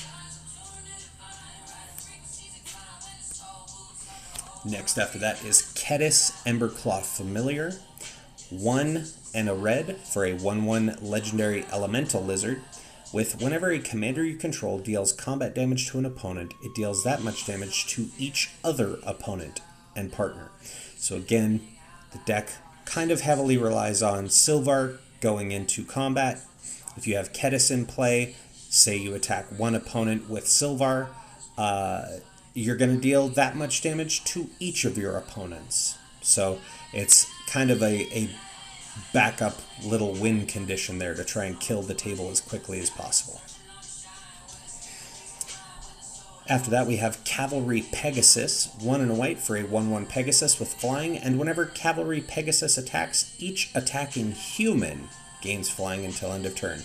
So now all of those humans that we have in our deck, we could send them into the red zone, get the damage in, and then, sacrifice whatever you need to make Silvar larger.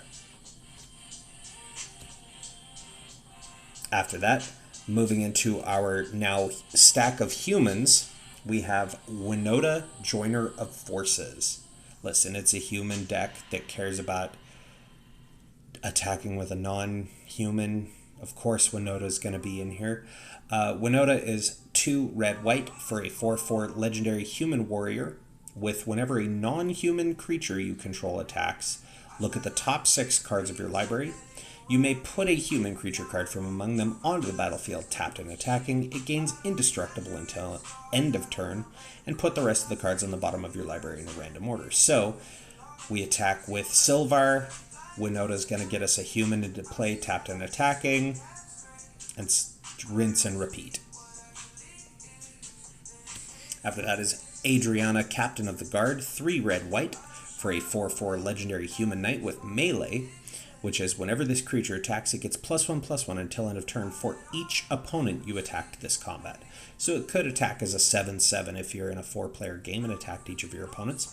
And other creatures you control have melee. If a creature has multiple instances of melee, each triggers separately. So ideally, you play this, you attack with Silvar. Silvar now has melee, as well as all of your human tokens. All of your creatures, right, would then have melee. So then you can start attacking the table and make them bigger. Next after that is Totentant's Swarm Piper, 1 black-red for a 2/3 legendary human warlock bard. Whenever Totentant's Swarm Piper or another non-token creature you control dies, create a 1/1 black rat creature token with this creature can't block. And you can pay 1 and a black. Target attacking rat you control gains death touch until end of turn. So this is just giving us some extra value for sacrificing our humans, right? Because you want to sacrifice humans to make Silvar bigger. But then we get rats and cats, cats, rats. It's just to replace the 1/1s we make with more 1/1s that we can continue attacking with. It's so you can stay on the aggressive, which this deck really wants to do.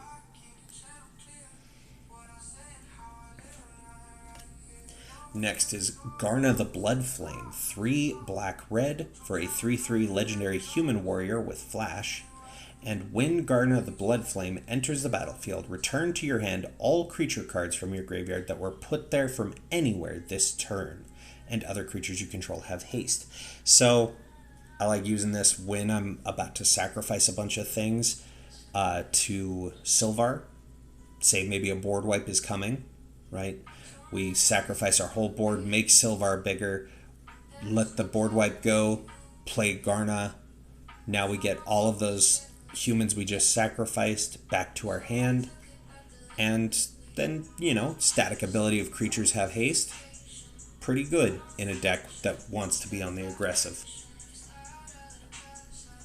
After that, we have Judith the Scourge Diva, 1 black-red for a 2/2 legendary human shaman. With other creatures you control get +1/+0. And whenever a non-token creature you control dies, Judith the Scourge Diva deals 1 damage to any target. So this is what's known as an Aristocats strategy in this deck. We want to have payoffs for those sacrifices that we make, and if, where possible, multiple payoffs. After that is Jury, Master of the Review. Black and a red for a 1/1 legendary human shaman. With whenever you sacrifice a permanent, put a +1/+1 counter on Jury, Master of the Review. And when Jury dies, it deals damage equal to its power to any target. So, sacrificing those human tokens makes, or any of our creatures, makes Jury huge. And then you can sacrifice Jury to just get a massive amount of damage to something. Typically this goes to an opponent's face. After that is Mina Harker for 1 and a white, which is a Thalia, Guardian of Thraben reprint from Crimson Vow. Mina Harker here is a 2/1 legendary human soldier with first strike, and non-creature spells cost 1 more to cast. This deck is full of creatures, so slowing down opponents so that we can dump out our creatures is a nice little payoff. And a 2-mana 2/1 first strike is not ever a bad body to have in play. After that is Mangara the Diplomat, 3 and a white for a 2/4 legendary human cleric with lifelink, and whenever an opponent attacks with creatures, if 2 or more of those creatures are attacking you and or planeswalkers you control, draw a card. And whenever an opponent casts their second spell each turn, draw a card. So Mangara is kind of a staple in white decks, just because if you're in multiplayer, it's rewarding you with cards just for your opponents trying to play the game. After that, we have Audric, Master Tactician, 2 white for a 3/4 legendary human soldier with first strike. And whenever Audric, Master Tactician, and at least 3 other creatures attack, you choose which creatures block this combat and how those creatures block. So something that I think a lot of people may not know if you're newer in Magic, you choose which creatures block. You can choose no creatures block with Audric. So you can attack with Audric and 3 other creatures and say nobody can block, and because you're in a board where you want to have a lot of creatures, you could just attack the whole table and nobody can stop you.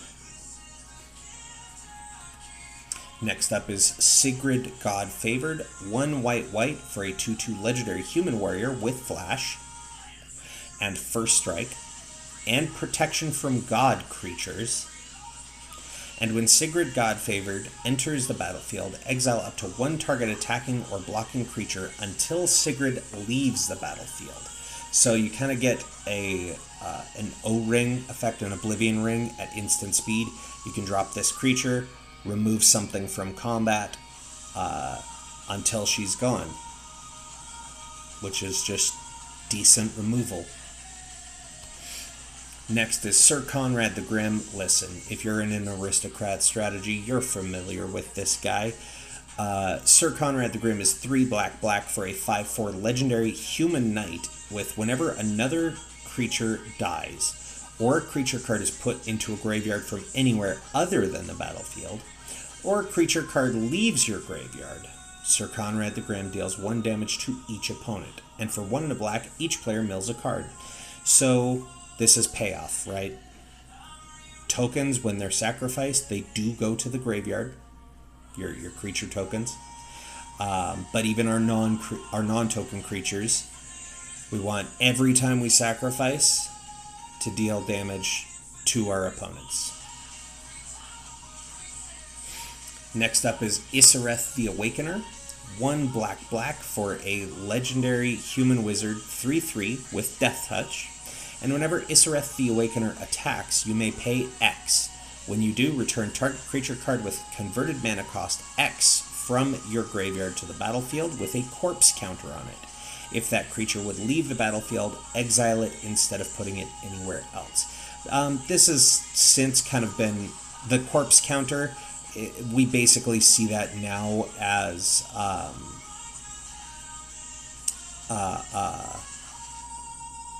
what is it called? Finality counters, right? This was kind of before finality counters existed, except that this does specifically say if it would leave the battlefield, exile it instead of putting it anywhere else. So even if you bounce it, it does exile. So they kind of fixed this corpse counter thing with finality counters, because finality counters are if it dies, so you can bounce it to your hand or blink it. This doesn't work with that. Next up, we have Alesha, who smiles at death, 2 and a red for a legendary human warrior with first strike. And whenever Alesha, who smiles at death, attacks, you may pay Orzhov, so white-black hybrid. If you do, return target creature card with power 2 or less from your graveyard to the battlefield, tapped and attacking. And they're 3/2. So Alesha will let you reanimate some of your smaller creatures, get them back into play, let them attack, and then you can feed them to the kitty again. So you just get extra use out of the non-token creatures you've been sacrificing. And our final legendary human, we have Captain Lannery Storm, 2 and a red for a legendary human pirate, 2/2 with haste. And whenever Captain Lannery Storm attacks, create a colorless treasure artifact token with tap, sacrifice this artifact, add 1 mana of any color to your mana pool, and whenever you sacrifice a treasure, Captain Lannery Storm gets +1/+0 until end of turn. There's the treasure token that I use. So again, it's just good payoffs for being on the aggressive. All right, next we are going to look at our non-legendary humans. Sorry, let me grab this stack here. The cards don't want to stay in a stack. There we go. All right. So, moving through our non-legendary humans, we have General's Enforcer, white and a black for a 2/3 human soldier. With legendary humans you control have indestructible. So, it'll make Trynn indestructible now. And because we can make Silvar indestructible at instant speed, it means our commanders would be indestructible, which is kind of nice. And for 2 white-black, exile target card from a graveyard. If it was a creature card, create a 1/1 white human soldier creature token. So again, we want to have lots of human soldiers so we can sacrifice them to feed the kitty. After that is Sonorous Howlbonder, 1 Rakdos, so black-red hybrid, for a 2/2 human warrior with menace, and each creature you control with menace can't be blocked except by 3 or more creatures. So of course menace, traditionally, in order to block a creature with menace, you have to block with 2 or more. This makes it 3 or more. And wouldn't you know it, Silvar has menace. Meaning it's even harder for our opponents to deal with Big Angry Kitty. After that is Frontline Medic, 2 and a white for a 3/3 human cleric with Battalion. Whenever Frontline Medic and at least 2 other creatures attack, creatures you control gain indestructible until end of turn, and you can sacrifice Frontline Medic to counter target spell with X mana in its mana cost, unless its controller pays 3. So it's a good little counter spell on a stick if your opponent is doing any kind of X spell shenanigans, maybe a Hydra deck or something akin. After that is Magus of the Disc, 2 white for a 2/4 human wizard. Magus of the Disc enters the battlefield tapped, and you can pay 1 and tap and destroy all artifacts, creatures, and enchantments. So, kind of like Nevinral's Disc, but on a body. You can just kind of threaten board wipe. Up next is Riders of Gavany, 2 white for a 3/3 human knight with vigilance, and as Riders of Gavany enters the battlefield, choose a creature type.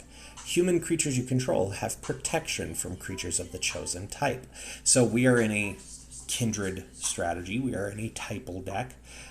If your opponent is also playing a typal deck, this is an invaluable card to have in a all humans deck, because say your opponents are playing a cat deck. You could just choose cats, and now all of our creatures are protection from cats. Now, you probably wouldn't want to do that in this deck, because cats specifically, because Silvar is a cat, and it's not protection from opponents' creatures of that type. It is protection from creatures of that type. So you want to be sure you're careful about what you choose. After that, we have Thalia's Lieutenant, 1 and a white for a 1/1 human soldier. When Thalia's Lieutenant enters the battlefield, put a +1/+1 counter on each other human you control. Love that. And whenever another human enters the battlefield under your control, put a +1/+1 counter on Thalia's Lieutenant. So it comes down, it beefs up your board, and every time you play another human, or another human enters, through like Trynn's ability, this guy gets bigger. Next is Boundary Lands Ranger, 1 and a red for a 2/2 human ranger. At the beginning of combat on your turn, if you control a creature with power 4 or greater, you may discard a card. If you do, draw a card. Well, look at that. Silvar starts at a 4 power. So this lets us rummage. It lets us discard to draw. That's good hand selection in this deck. Next up is Charming Scoundrel, 1 and a red for a 1/1 human rogue with haste, and when Charming Scoundrel enters the battlefield, choose 1. Discard a card, then draw a card. Create a treasure token, or create a Wicked Roll token attached to target creature you control. It's almost always the card draw or the treasure. I don't think I have ever used the Wicked Roll token. In fact, I don't even have the token. After that is Frontier Warmonger, 3 and a red for a 4/4 human warrior. Whenever 1 or more creatures attack one of your opponents or a planeswalker they control, those creatures gain menace until end of turn. So this, again, kind of incentivizes your opponents to attack your other opponents, because they'd be able to get damage through. It's ways of keeping them from attacking you.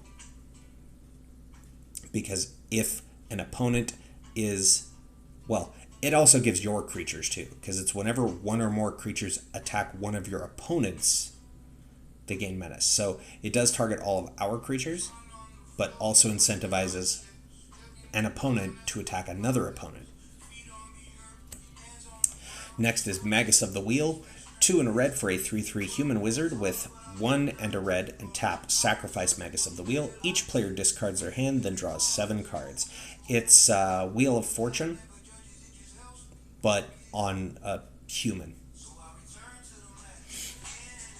Next we have Zulaport Cutthroat. 1 and a black for a 1/1 human rogue ally. Whenever Zulaport Cutthroat or another creature you control dies, each opponent loses a life and you gain a life. Again, we are in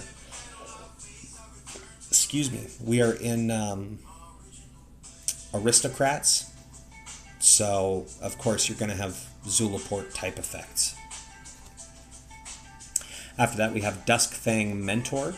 2 and a black for a 1/3 human cleric with when Duskfang Mentor enters the battlefield, put a lifelink counter on target non-human creature you control.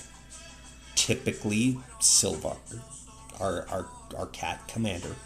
And you can pay 1 and a black and tap to put a +1/+1 counter on each creature you control with lifelink. So it can help make Silvar that much bigger if need be. Species Specialist is up next at 2 black for a 2/3 human warrior. As Species Specialist enters the battlefield, choose a creature type. Whenever a creature of the chosen type dies, you may draw a card. You always choose human. Always. Every time. So now whenever we sacrifice a human, you draw a card. That's just, this card basically reads, when this creature enters, you choose creature type human. Next is Callous Sellsword. 1 and a black for a 2/2 human soldier. With Callous Sellsword enters the battlefield with a +1/+1 counter on it for each creature that died under your control this turn. If you're about to sacrifice a bunch of stuff off to Silvar, this is a great card to drop after that, because it'll track all of those sacrifices, and you could spend 2 mana for a gigantic creature. Also has a sorcery, has an adventure attached to it. So Burn Together for a single red is a sorcery. With target creature you control deals damage equal to its power to any other target, then sacrifice it. So this is, you could cast Burn Together and then cast Callous Sellsword from exile, because that's how adventures work. You cast it as it resolves, you put it into exile, then you can cast the creature from exile. But if somebody's about to like Swords to Plowshares Silvar, I've used Burn Together before to sacrifice sacrifice all my humans to Silvar, make him indestructible, doesn't give him hexproof, then do Burn Together. Basically, you fling Silvar at somebody and do a bunch of damage to them. Then you drop Callous Sellsword, and it's going to enter and be huge to replace Silvar. And then we just recast Silvar again another turn. Up next, we have Crackling Doom. 1, white, black, so the full Mardu. For an instant, Crackling Doom deals 2 damage to each opponent. Each opponent sacrifices a creature with the greatest power among creatures that player controls. It's just, good removal. You get some damage, you get to make them sacrifice. After that we have Terminate. 1 and a black for an instant, destroy target creature, it can't be regenerated. Dire Tactics is a black and a white for an instant, exile target creature. If you don't control a human, you lose life equal to that creature's toughness. Well, we're in a humans deck, so that's probably not happening. This is just 2 mana, exile a creature. Next up is Call the Coppercoats. 2 and a white for an instant with Strive. This spell costs 1 and a white more to cast for each target beyond the first. And it is choose any number of target opponents, create X 1/1 white human soldier creature tokens, where X is the number of creatures those opponents control. So it's 3 mana to target one opponent, it's 5 mana to target 2 opponents, 7 mana to target all 3 opponents in a 4-player game. But you could make a ton of human soldiers as a result. But maybe your opponent is in a cats and dogs deck, like Trynn and Seri. You could just pay 3 mana. If they have a board full of cats and dogs, you could make a ton of human soldiers to match their cats and dogs. Next up is Divine Reckoning, 2 white for a sorcery. Each player chooses a creature he or she controls, destroy the rest, and has flashback for 5 white. Most commonly, I will cast this spell, select Trynn as the one to choose, and then destroy the rest. As that happens, I will sacrifice one of my human soldier tokens to Silvar so that he will also live. And then you basically board wipe, but you get 2 creatures. And we have Cleansing Nova, 3 white for a sorcery. Choose one, destroy all creatures, or destroy all artifacts and enchantments. Hey, when you're in a deck that gives a commander indestructible on a stick, yeah, we're going to have quite a few board wipes. Because then we could just nerf the table and still keep our stuff. And we have Fumigate, 3 white for a sorcery. Destroy all creatures. You gain 1 life for each creature destroyed this way. I like using this. Sacrifice a single creature to Silvar, make him indestructible, blows up the rest of the board. You gain a ton of life, and yeah, it's just a good card overall. And we have Blasphemous Act, 8 and a red for a sorcery. This spell costs 1 less to cast for each creature on the battlefield. Most commonly, Blasphemous Act in Commander is being cast for a single red mana. And Blasphemous Act deals 13 damage to each creature. One of my favorite things I've done with this card is I've gotten Silvar so big before that I didn't even need to sacrifice something to make Silvar indestructible. I just spent the 1 mana and killed everything but my commander. Moving on into our artifacts and enchantments, we have, listen, again, it's an Aristocats deck. Of course, this card's going to be in there. This is Ashnod's Altar, 3 mana artifact with pay 0, sacrifice a creature to add 2 colorless mana to your mana pool. Play this ability as an interrupt. This is the old wording, but basically sacrifice a creature, get 2 colorless. It's a good way to ramp if you have a bunch of tokens and you need to get one of your commanders back out. And we have Soul Ring. It's the classic pay 1 artifact, taps to add 2 colorless. Arcane Signet, 2 mana artifact, taps for a mana of any color in your commander's color identity. Savai Crystal, 3 mana artifact that taps to add red, white, or black, so specifically Mardu mana, but also has cycling for 2. So early game, good little mana rock. Late game, it's card draw. And we have all 3 of the signets. Boros in our colors. Boros Signet, 2 mana artifact, you pay 1, tap to add red and white to your pool. Rakdos Signet, same thing, pay 2, artifact, pay 1 and tap to add black and red. And Orzhov Signet, 2 mana artifact, pay 1, tap to add white and black. So it's all 3 of the signets in this deck's colors. Next we have Skull Clamp, 1 mana artifact equipment. Equipped creature gets +1, -1, and whenever equipped creature dies, draw 2 cards, equips for 1. This is, if you're in a 1/1 token deck and you want card draw, it never hurts to have a Skull Clamp. You just turn one of those 1/1 tokens into 2 cards. Next is Sanctuary Blade, 2 mana for an artifact equipment. As Sanctuary Blade becomes attached to a creature, choose a color. Equipped creature gets +2/+0 and has protection from the last chosen color. and equips for 3. So this is in there to just help keep Silvar alive. If somebody's trying to exile our commander, you put this on him and say white, for example, and now suddenly there's very few things that can hit him. Heirloom Blade is next. 3 mana for an artifact equipment. Equipped creature gets +3/+1. And whenever equipped creature dies, you may reveal cards from the top of your library until you reveal a creature card that shares a creature type with it. Put that card into your hand and the rest on the bottom of your library in a random order and equips for 1. This usually goes on Trynn, so that if something happens to Trynn, we just go through until we get another human. Then we have Shielded by Faith, 1 white for an enchantment aura, enchant creature. Enchanted creature has indestructible. And whenever a creature enters the battlefield, you may attach Shielded by Faith to that creature. Usually I just play this, put it on Trynn, because we can just make Silvar indestructible at instant speed. So this just kind of sits on our other commander to keep him around. Next we have Cathar's Call, 2 and a white for an enchantment aura, enchant creature. Enchanted creature has vigilance, and at the beginning of your end step, create a 1/1 white human creature token.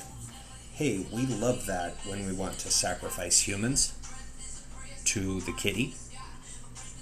You put this on Silvar, and now Silvar's menace and vigilance, and now we're just making humans that we can use to feed to the kitty.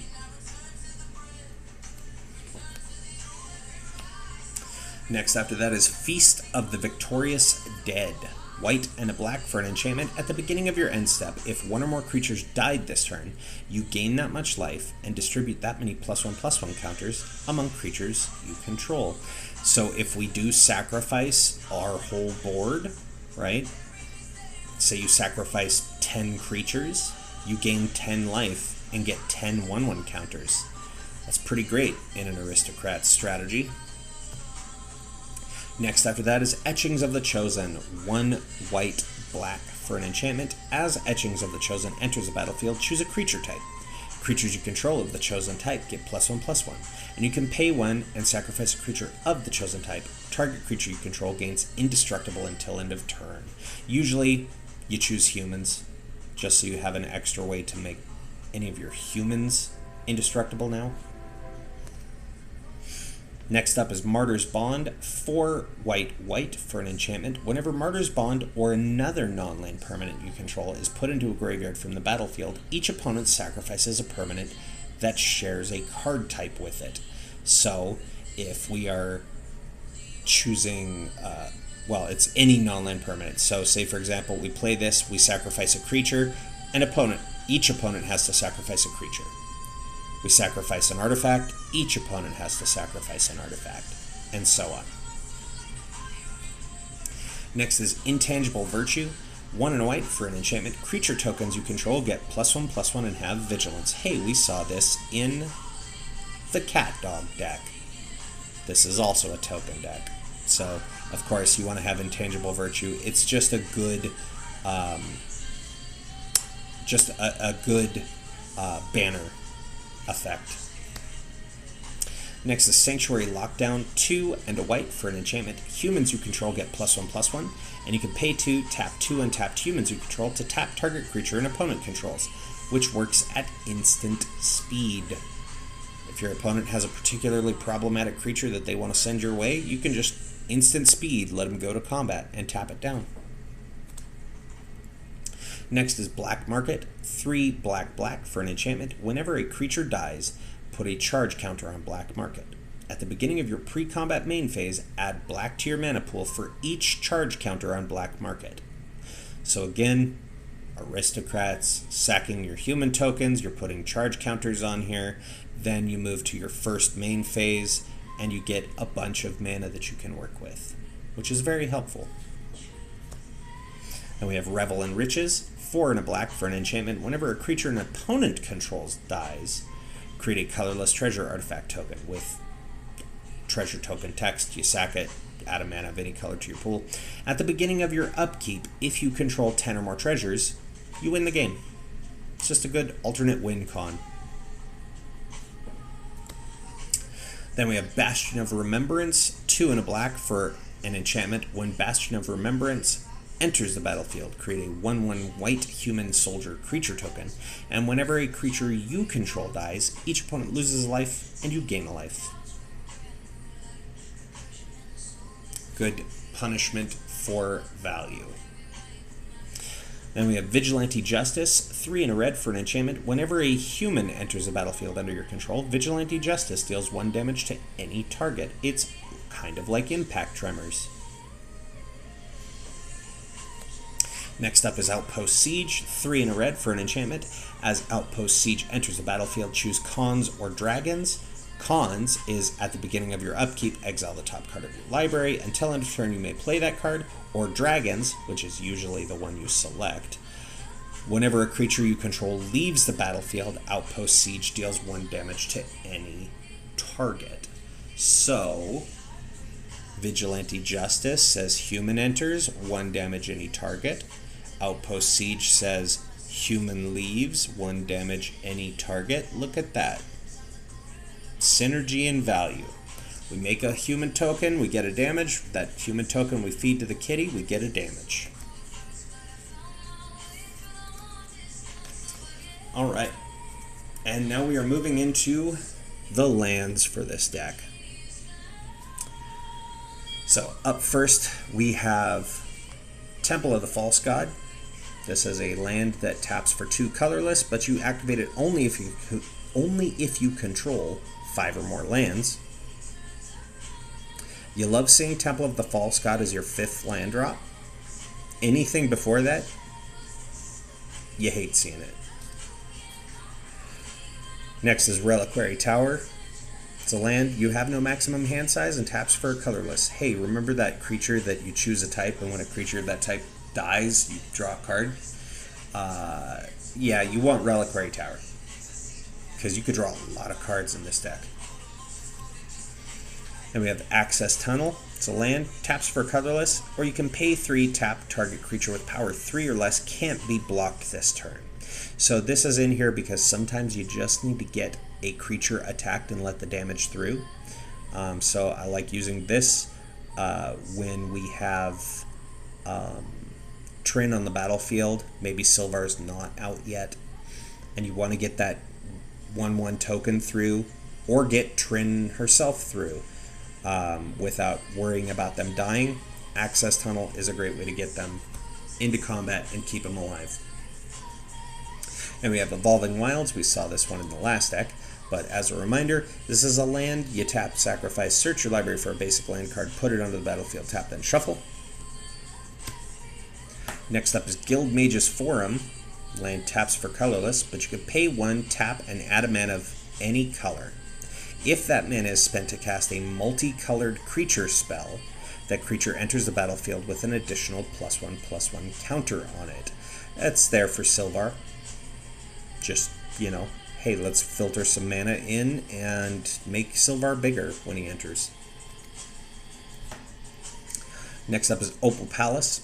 It's a land, taps for a colorless, or you can pay 1, tap, add 1 mana, add to your mana pool 1 mana of any color in your commander's color identity. If you spend this mana to cast your commander, it enters the battlefield with a number of additional +1/+1 counters on it, equal to the number of times it's been cast from the command zone this game, which is a wordy way of saying that you make a mana of any color in your deck identity. If you use that mana to cast your commander, it comes in bigger, depending on how many times you cast it. Now, worth noting, this does track the individual times you've cast your commanders. So however many times you've cast Trynn or Silvar, it tracks those independently of each other, just like commander damage. Then we have Command Tower. It's the classic. Land taps for a mana of any color in your commander's identity. Next is Path of Ancestry. Enters the battlefield tapped. Taps for a mana of any color in your commander's identity, and when that mana is spent to cast a creature spell that shares a type with your commander, scry 1. So this will track off of both humans and cats and nightmares, because we have 3 types among our commander. Well, among both commanders. Then we have Unclaimed Territory. It's a land. As it enters, choose a creature type. tap to add a colorless, or tap to add a mana of any color but spend it only to cast a creature spell of the chosen type. You typically choose humans with this. Next is Seri Triome. It's a land, mountain, plain, swamp, so it taps for red, white, or black. Enters the battlefield tapped, but also has cycling for 3. So again, early game, you'll love to see it. It basically gets all of your colors online. Late game, you could just discard it to draw a card for 3 mana. Then we have Nomad Outpost. Enters the battlefield tapped. Taps for red, white, or black. Temple of Triumph. Enters the battlefield tapped. And when it enters, you scry 1 and taps for a red or a white. Battlefield Forge is a land that taps for a colorless, or you can tap for a red or a white, and it deals 1 damage to you. Boros Garrison enters the battlefield tapped, and when this land enters, return a land you control to its owner's hand and taps for a black and white. Blackcleave Cliffs is a land that enters the battlefield tapped unless you have 2 or fewer other lands. So these are the fast lands. You want this to be your first, second, or third land drop. And taps for a black or a red. Then we have Bloodfell Caves. Enters the battlefield tapped. When it enters, you gain a life. Taps for a black or a red. Rakdos Carnarium is the bounce land for red and black. Enters tapped. When it enters, you return a land you control to its owner's hand and taps for a black and red. Shadowblood Ridge is a land that you pay 1 and tap to add black and red. These are the filter lands. Then we have Scoured Barrens. It's a land, enters the battlefield tapped, and when it enters, you gain a life and taps for a white or black. And the final bounce land, Orzhov Basilica. Orzhov Basilica enters the battlefield tapped. When it enters, return a land you control to its owner's hand and taps to add a white and black to your pool. So that is all of our multicolor lands. Now we are moving through our monocolor lands, starting with Windbrisk Heights. So this is a land that has Hideaway, which has now been since oracled to read Hideaway 4. So as this land enters the battlefield, it enters tapped. When it does, look at the top 4 cards of your library, exile 1 face down, then put the rest in the bottom of your library in a random order. Tap to add a white mana, or you can pay 1, tap, and you can play the exiled card without paying its mana cost if you attacked with 3 or more creatures this turn. Again, it's an Aristocats deck that's also aggro, so it's not that difficult to hit the free cast off of this. Next, we have New Benalia. It's a land, enters the battlefield tapped, and when New Benalia enters the battlefield, scry 1 and tap to add a white mana. Next, we have Castle Ardenvale. It's a land. Castle Ardenvale enters the battlefield tapped unless you control a plains. You can tap to add a white mana, and you can pay 2 white and tap to create a 1/1 white human creature token, like this. Not human soldier, just a regular human. And then we are into our basic lands. So we have our plains here. These are the Impossible lands, they're called, from Murders at Carlo Manor. We have one from M21, which is, I believe the artwork is from Amonkhet. Or rather, it's depicting art from Amonkhet. We have another foil plains there. This was one of the standard showdown plains from years ago. We get into our Ikoria plains. I'm very excited for Ikoria to be making a comeback. We have another plains there, another Ikoria art. Ikoria is making a comeback in the Kamigawa Titans Breach set that just got announced. It'll be Kaiju versus Mechs. I'm very excited for it. So we've got another plains from Ikoria and a plains from Eldraine. Then we have our swamps. Impossible Swamp from Murders at Karlov Manor. M21 Swamp. I believe they said that is depicting art from Innistrad. Impossible Mountain from Murders.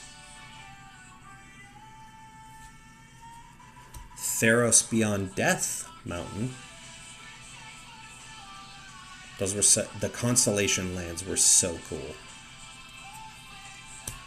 And a foil Ikoria Mountain. And that is it for the deck. And all we have to talk about today. Yeah, that's been another episode of Such a Brew About Nothing. I hope you've enjoyed today, talking about some Magic cards. A couple fun builds. I guess to give you the stats on that, again, the links to these decks are in the pinned message in chat if you're watching live right now. You can find them there. Or if you look up Trynn System on archidekt.com, once again, that is ARCHIDEKT.com. If you search for my name, Trynn System, on Archidekt, you can find all of our decks that we've made. But they will also be down in the description below if you're watching this on Twitch or YouTube on the VODs. So if you want to check out the deck list for yourself, see all the stats, see all the different cards, you can check them out there. But to give you the breakdown on the stats for this deck, it is a bracket 2 deck. So again, pretty like casual commander, you know, right at home with a pre-con level gameplay. The salt sum on this one is 32.25, again, below the median. You're not going to have a ton of people upset at you for the cards you're playing in here. There's not a lot of spiky cards. You're just making dudes and feeding them to your cat. And then as far as cost, even cheaper than the previous deck. You probably noticed a lot of this deck had the bones of the Mardu Precon from Ikoria, considering that Trynn and Silvar are both from a Commander Precon from that. Many of the humans that were in the deck are from that. A few of the spells and enchantments are from that. Many of them are from the Ikoria set itself. So there's not a ton of super expensive cards in this deck. I think the most expensive one is Kedis, which is like $9. Maybe some of the lands are a little bit on the higher end, but I mean, well, okay, Savai Triome, probably one of the most expensive cards in the deck at like $23. So not a super pricey deck if you were looking at picking up the cards and building one for yourself. So yeah, for like about $220, you could go into Card Kingdom right now and order all of these cards in exactly the printings you saw tonight and build your own Garfield deck and hate Mondays just like the rest of us. Friends, that's going to be another edition of Such a Brew About Nothing. You are going to see some messages popping up in the chat there, both the raid message and the sub-raid message. As is tradition, as is often the case, we are going to go raid a friend, usually whichever one I see that is still streaming right now. Most commonly, it is Team Evil 1991, one of the friends of the channel. I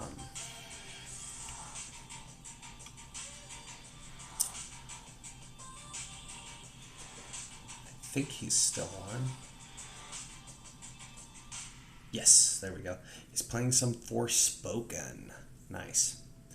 Which also has cats in it. So if you want to just keep the hype for the kitties going, there you go. So we've talked a lot about cats and dogs tonight, and now you can go watch some Forspoken gameplay and see even more kitties. Again, want to thank you so very much for watching. I do hope you have enjoyed this episode of the podcast. If you missed any of this or any of the previous episodes and you want to see more of the decks that we've talked about, you can find the VODs in a handy-dandy playlist on YouTube, which all of these get uploaded in order. But yeah, we'll be talking about some more decks next time. I have a pretty good idea of which ones, but I haven't fully cemented it. I'm still working around it. But if you like the idea of this human deck, maybe next time we'll talk about a human deck that doesn't involve feeding them to a wood chipper of a cat. Friends, it has been my absolute pleasure being your entertainment. I hope you have a lovely evening. But we will talk more on Tuesday as we wrap up Final Fantasy VI. Very excited. That game has been a whole lot of fun playing it through for our PG. But look forward to that. And until then, I've been Trynn. You've been amazing. Take care of yourselves and each other, and we will see you in the next one. I hope you have a lovely night.